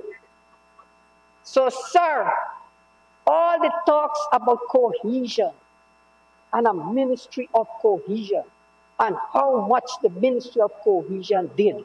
And I saw an honorable member had a book waving, a green book about cohesion. I have never seen that book. I don't know what it says. But I would like to say, sir, the ministry of cohesion and all the talks about cohesion was like a joke. Was a joke. When they go out in the various regions, it was like a party, a big sport. That is what cohesion was. I said it before, sir, and I'm going to say it again, that cohesion should have started in the house, in this house. And instead of that, what is being said? What is being spewed? What is being directed? What is being thrown like bullets? Hate, racism. If we can't have cohesion here. So, Mr. Speaker, there's a lot of work that has to be done on the APNU AFC. Because we don't go out there and talk racist. We don't go out there and talk color. We don't go out there and talk ethnic division. No. We talk about oneness, one people, one nation, and one destiny.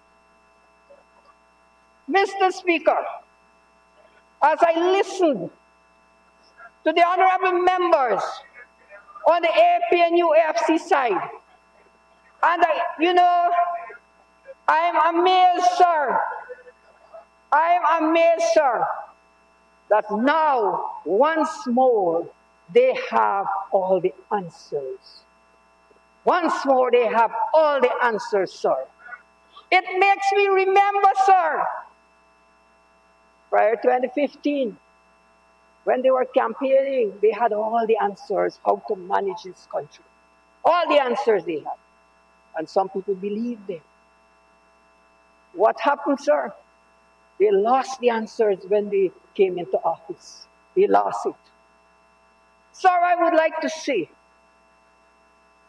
they had a 100-day plan. And I wonder, sir, and I'd like to ask this question, if any of the APNU AFC members sitting in this house can remember what that 100-day plan says. If my memory serves me right, sir, 21 things were listed there. And how many of those things became a reality? I wonder if anyone can answer that question. But I want to highlight one, sir, because I know at least they did one. And the one was holding of local government elections, which, Mr. Speaker, 2016, they lost the local government election. And 2018 leaks like peas. They lost again. And Mr. Speaker, you know what is called a bad loser. A bad loser. They got bitter and sour. And so, Mr. Speaker, I wish to refer to the national, regional, and national elections. We all know what happened. Mr. Speaker, I would like to say, I've walked the length and breadth of this country. Every region, almost every village, and I'm saying Amerindian villages. And I've had to talk to many persons and people out there.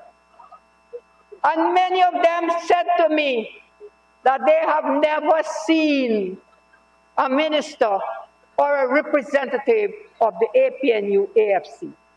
Because why, Mr. Speaker? They forget that they promised the people. They forget what they promised the people. They failed to deliver. And so that is why today they are sitting on that side of the house, sir. They failed to deliver. And in so doing, sir, they have always failed in everything. And so they failed to read and understand the document. And so, sir, they would not see the things that is positive, that would address the needs of the Guyanese people. They cannot understand it because they live above most of our people. And so, sir, here we are today, hearing that the budget is useless, it's worthless, it's punishing poor people, but still we're hearing it's part of their ideas. Confusion in the camp, sir. But, sir, there will be many more years of confusion for them. Many more years of confusion. Sir, let me go to the APNU AFC 2015 manifesto. You know, it is shameful to know that they went out there to many of our villages and communities. And in their manifesto, sir, what did they say about the indigenous people? They had so loved the people there. Loved them, yes. They had said in their manifesto, sir, 2015 manifesto, where I might think that many of them can't remember. What they said, that the APNU, AFC government, will recognize the rights of the indigenous peoples in keeping with international standards. They would uphold all the declaration and everything. Sir, where are we still? The UN Declaration on the Rights of Indigenous Peoples clearly states that indigenous peoples have the right to lands that they previously occupied, otherwise used or acquired. And, sir, they failed. They have failed.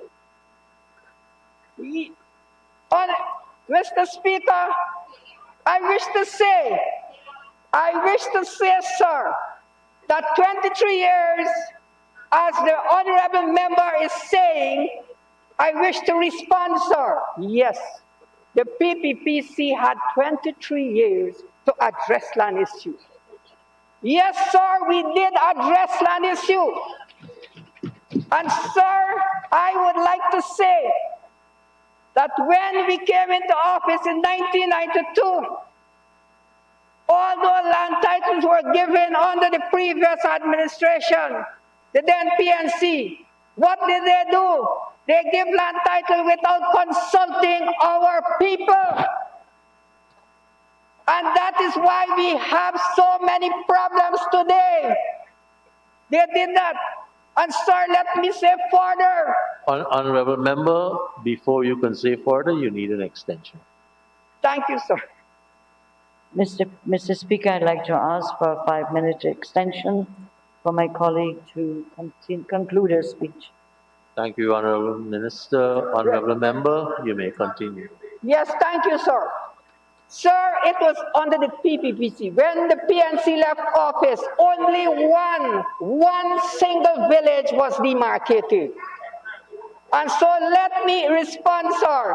In the 23 years, the PPPC demarcated more than 100 villages. And they titled more than 26 new villages. And we left a project when we left office. We left $700 million coming from the Norway agreement. We left that project. What happened, sir? I would like any one of the honorable member on the other side of the house to tell this house from 2015 to 2020 how many villages he titled. When the staff was there, resources was there, everything was there. What did they do? Sir, we did work when we had rough times to find the money to do it. And we still deliver.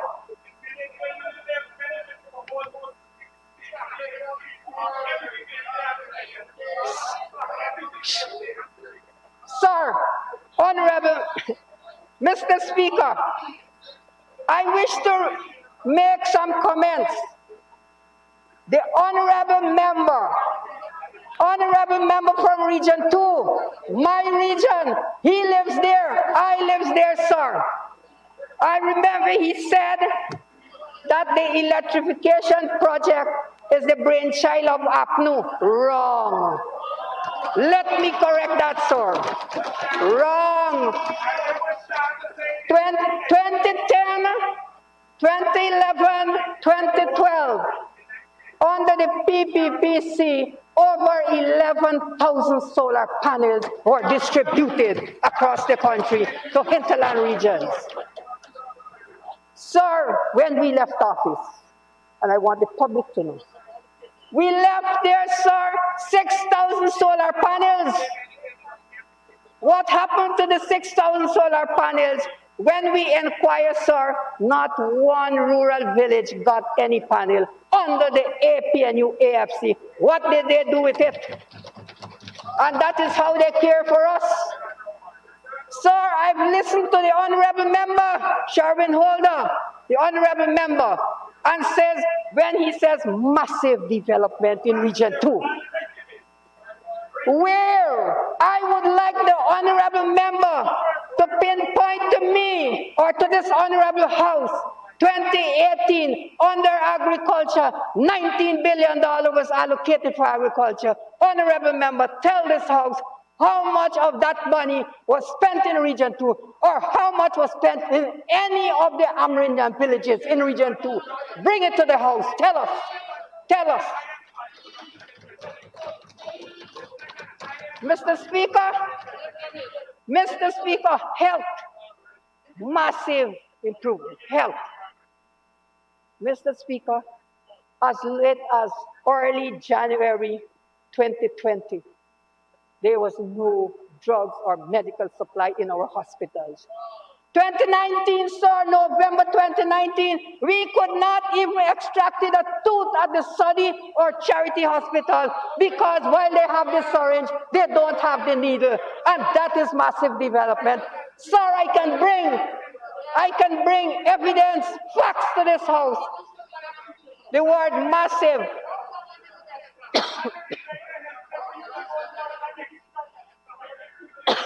And these are facts, sir. These are facts.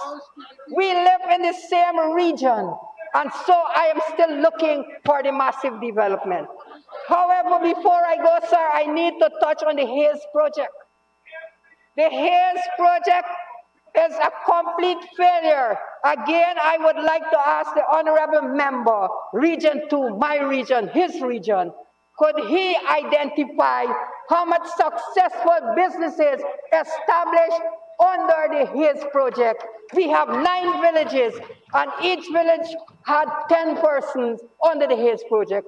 Find 9 successful businesses, sir. I challenge you. It was a failure. But 2 weeks ago, when the honorable minister was in Region 2, I was part of that meeting.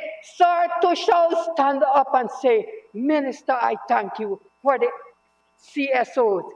Come to our village and see how our CSOs are performing. They stood up and said that, sir. The APNU AFC did us a lot of wrong. Mr. Speaker, I therefore, sir, without hesitation, support Budget 2021, a path to recovery, economic dynamism, and resilience. Yes, sir, we are recovering. With the help of God, the Great Spirit, Allah, Jah, whoever it is, we will recover. Thank you, sir. Thank you very much, honorable member. I now call on the honorable member, Mr. Dionarain Ramsarup, to make his contribution. Honorable member, you may proceed. Thank you, Mr. Speaker.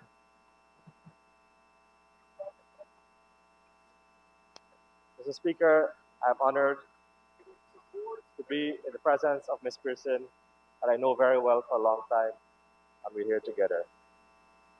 I'm also honored to be in the presence of the Honorable Minister of Finance, Ms. Dr. Ashni Singh. I've been watching you for many years. Finally have an opportunity to be among you. Mr. Speaker, for the records, the pink slip is for monies owed to the people of Guyana, for the record's sake. It's not for transparency. I also want you to understand that research showed that whenever the PPPC in government, that racism in Guyana is at the highest peak. And we can provide that, Mr. Speaker. We can provide that.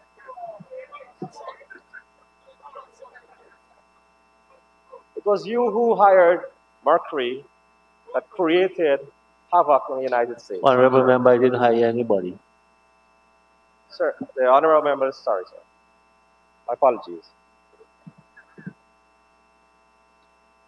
Sir, the honorable member forgets that they are in government, so whatever questions you are asking, she can have the records for that. However, Mr. Speaker, yesterday, the Honorable Minister of Agriculture talking about closure of estates.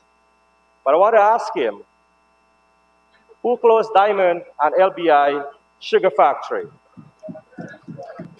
He also conveniently, Mr. Speaker, forgets to say that Whale Sugar Estate were already on the table to be closed.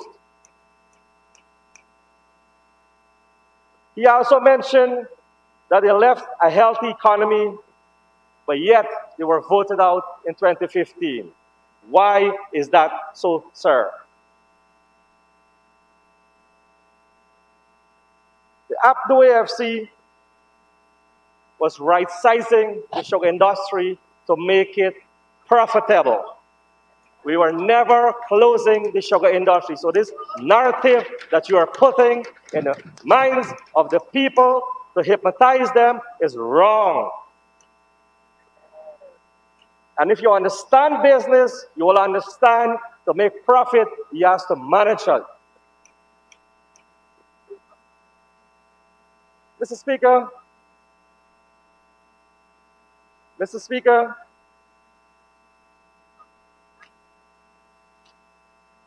former President Donald Ramotar stated clearly recently in the press that Gaisuku is directionless.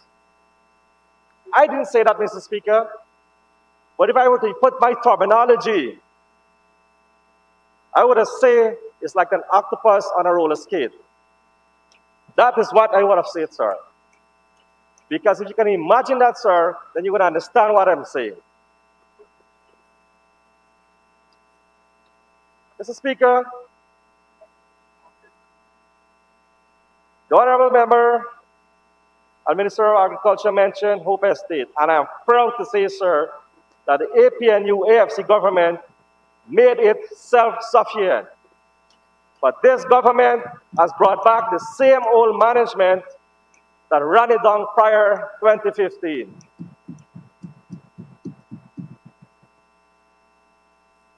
Mr. Speaker, I am surprised that the Honorable Minister of Agriculture didn't mention anything about fisheries yesterday in his presentation, sir. Nothing on fisheries. Why is that so? And I knew, sir, that he went to the Meadowbank Wharf to have a talk with the fishermen, but didn't mention nothing yesterday in his speech about fishing.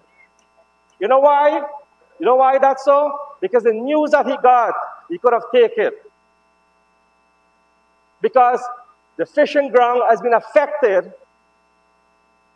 by the heavy drilling that's happening and the heavy flaring, the high flaring that's happening, because they're pumping the hot water into the Atlantic Ocean, they're disrupting the entire bed. But he wouldn't say that. He would not say that.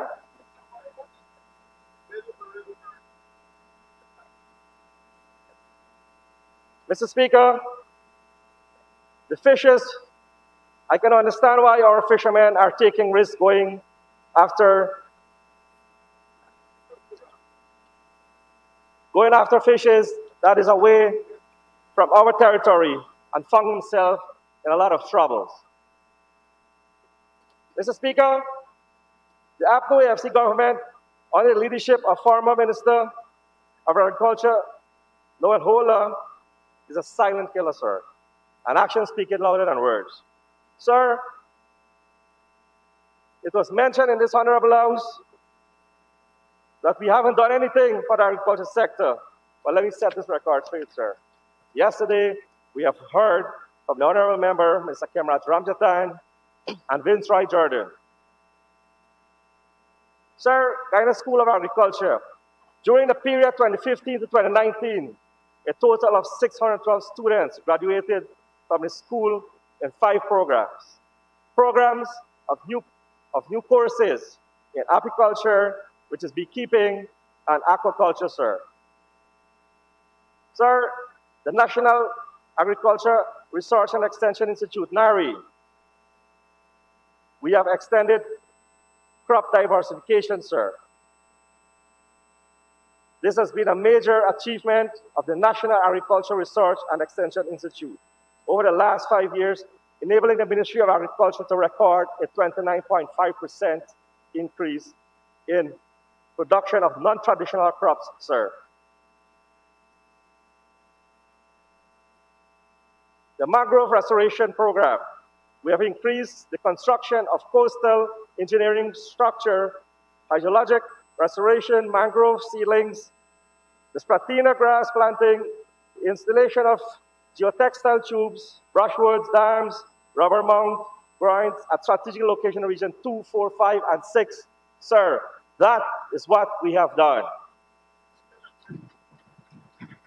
The Guyana Marketing Corporation, during 2015 to 19, the average annual export of non-traditional commodities stood at approximately 10,000 metric tons with a value of about $3 billion per year, with coconut, pumpkins, watermelon, edo, pineapples, mangoes among the top exports, sir.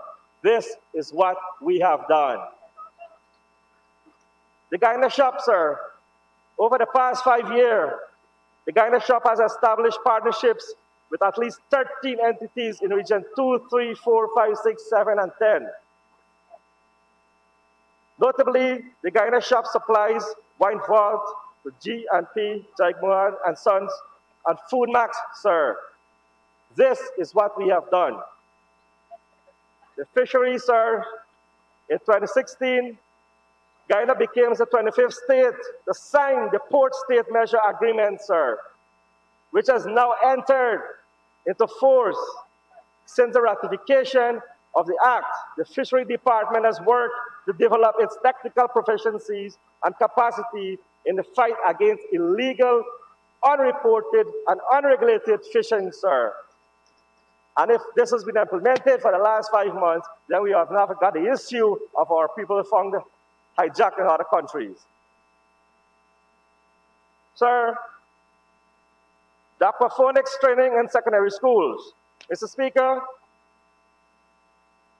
an aquaponics unit was conducted at 17 secondary schools in region 2, 3, 4, 5, 6, 9, and 10, sir. That is what we have done. Sir,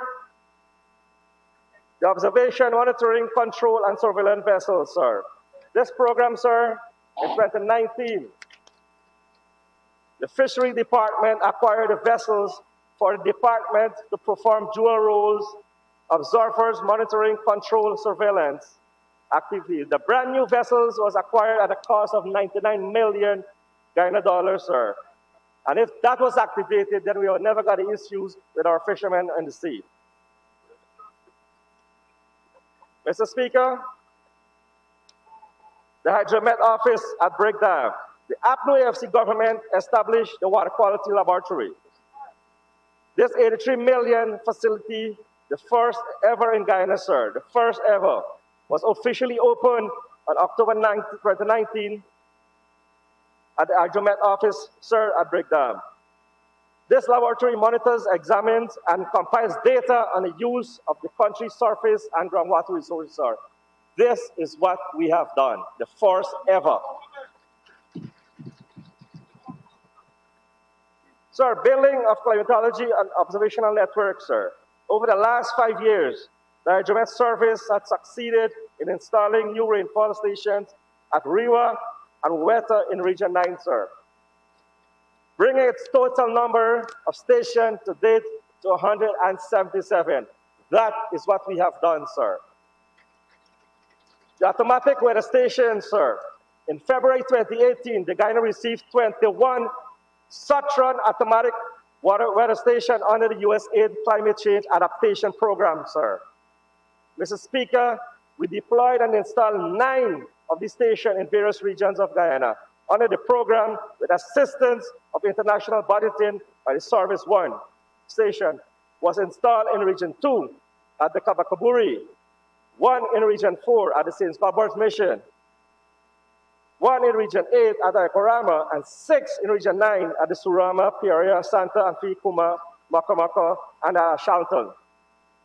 The section also installed at the Vaisala station at Mabura Hill was purchased by the service through international budgeting and procurement, sir.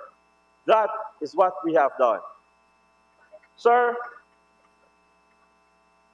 yesterday, the Honorable Minister of Tourism spoke about the reduction of taxes on steel and construction materials. But what is not realizing, sir, is that while you do that, is that you're creating pressure on another sector. And that, sir, is the forestry sector. So when we're talking about pro-private sector, sir, then we'll have some serious issues. Sir, since I am on the forestry, the Honorable Senior Minister of Finance has stated in his budget paragraph 4.29 that the production contracted by 7.4% and export by 8.6%, and he's totally right, sir. But if you understand, and if you were here to understand what was happening in the macroeconomics of our country, the trade war between China and the US, where China is one of our largest buyers of tropical hardwood in the world, followed by India, then you would have understand that once those markets have been affected, then export will be affected. Sir, then that came the COVID-19 pandemic that also put additional pressure on the sector where no one tends to have or don't care about that. Mr. Speaker, it was mentioned also in this very paragraph that Forestry Commission was pushed into bankruptcy, sir. And I want to set the record straight. When the AP and UAFC government took over in 2015, we had about $1.3 billion that was taken from the coffers of GFC, sir. That's a very good question.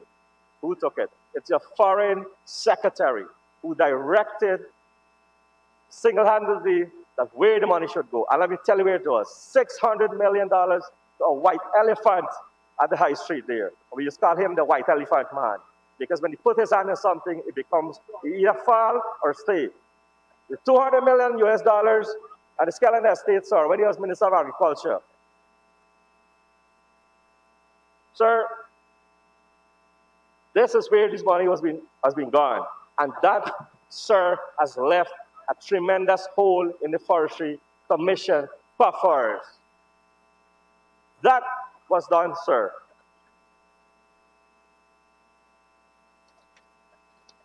Sir, in paragraph 4.30, the Honorable Minister of Finance mentioned that the Guyana Forestry Commission will become self-sufficient. No doubt, we all will love that. But let me tell you the facts. This is happening currently by forcing the producers to produce. Sir, many of the small operators has received a document on the license that has a number or set of whereas clauses. And I thought that was a motion from Parliament. But sir, it's a document that is asking you or telling you or forcing you to produce. And if you don't produce, they will revoke the concession. Sir, I want to put on record that the APNU AFC government, under the leadership of Raphael Trotman, has increases the license from 2 years to 3 years so that the small operators could have taken it to the bank, sir. And if you're going to reverse that, how can you make forestry self-sufficient, sir? How? You understand? That's why you, as I tell you, sir, $1.3 billion, honorable member.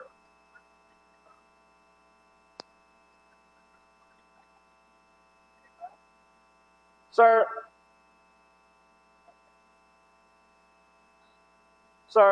on the same paragraph, sir, I would like to say that the forestry stakeholders, I saw that there's some reducing of VAT and so on. We really appreciate that, sir. And you mentioned ATVs, but the ATVs cannot fetch lock, sir. If you look at the entire forestry sector and the small operators, you will only find a few. If you find 10, you find a lot. We do not fetch logs with ATVs, sir. That's for the mining sector. But if you come, sir, and add in a budget, I know you can do it, sir. I know that the Honorable Minister of Finance has a big heart, and if you want to create an impact on the forestry sector, then he should have announced that he will give us duty-free fuel. That will create an impact, sir.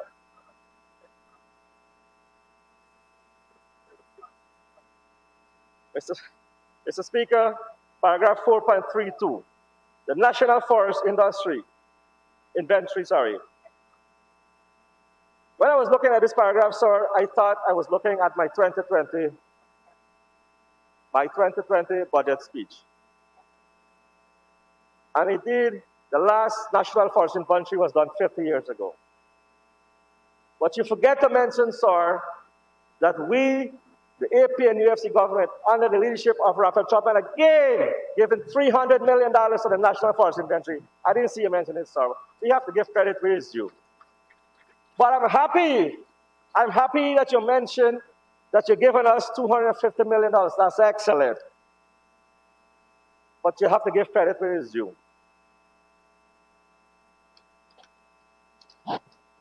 Sir,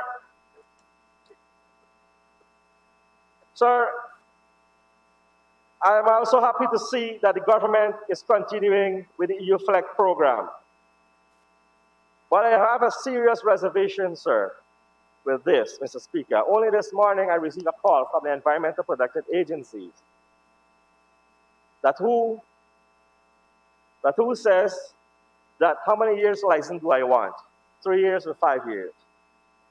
Sir, when we embark and sign the voluntary partnership agreement, we have said to our stakeholders, our local small producers, that we are not putting an additional pressure on you.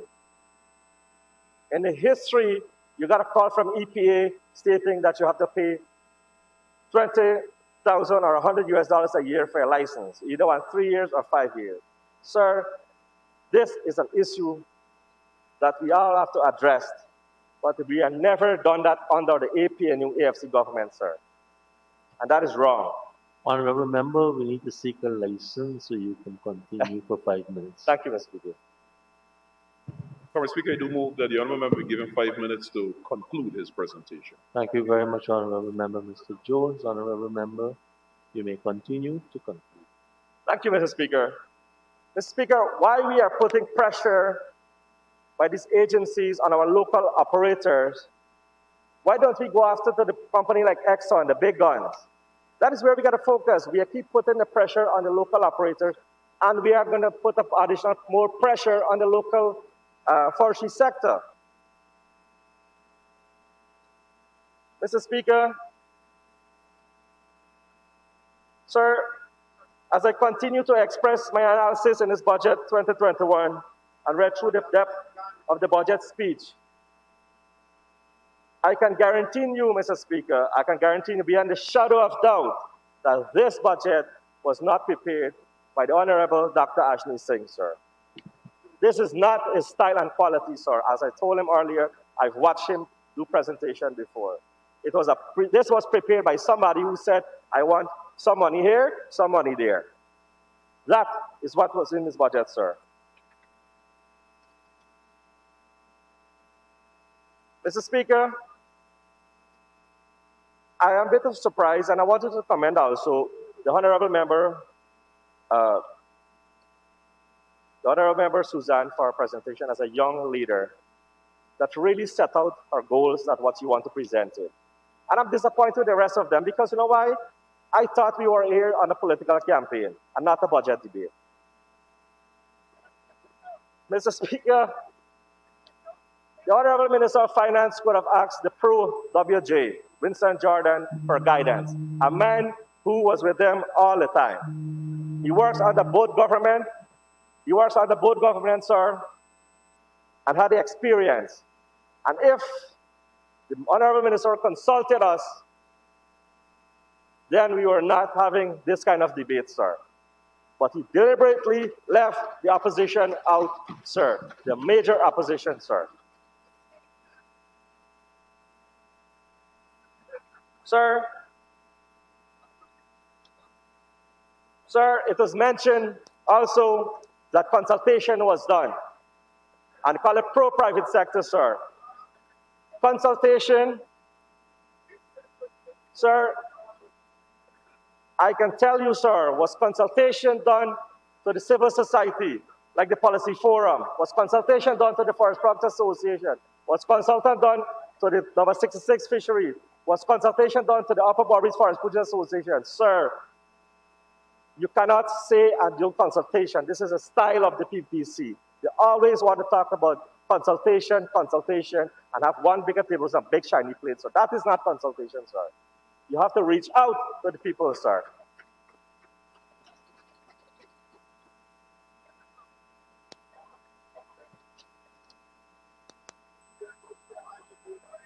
Mr. Speaker, this budget that is banking on loans for survival of a certain sector like the agriculture will trap persons like farmers rather than giving them more subsidies. It does not release any solace for those who lost income due to the pandemic, sir. Mr. Speaker, this is a fake budget that is not in favor of the poor people. I see percentage of the poor people will increase, while those percentage of those already poor will be worse off, sir. I therefore join the call asking the Honorable and Senior Minister of Finance to give the public sector a 10% increase and don't hide it under any line item, but to make it clear that this is an increase for the public sector, sir. And sir, I want to put it on the record, sir, that I'm not asking for anybody else in the outside, sir. If you ask or do a survey for this very staff, our parliamentary staff here, they will tell you, yes, they want an increase, sir. Because things are rough, boy. Mr. Speaker, if I have to beg the Senior Minister of Finance or shiny shoes for us to get this increase, I will do it, sir. I will do it, sir. Mr. Speaker, with this in mind, sir, thank you very much, sir. Thank you, Honorable Member. Honorable members, this is a good time to take the suspension. We'll be back at 6:15.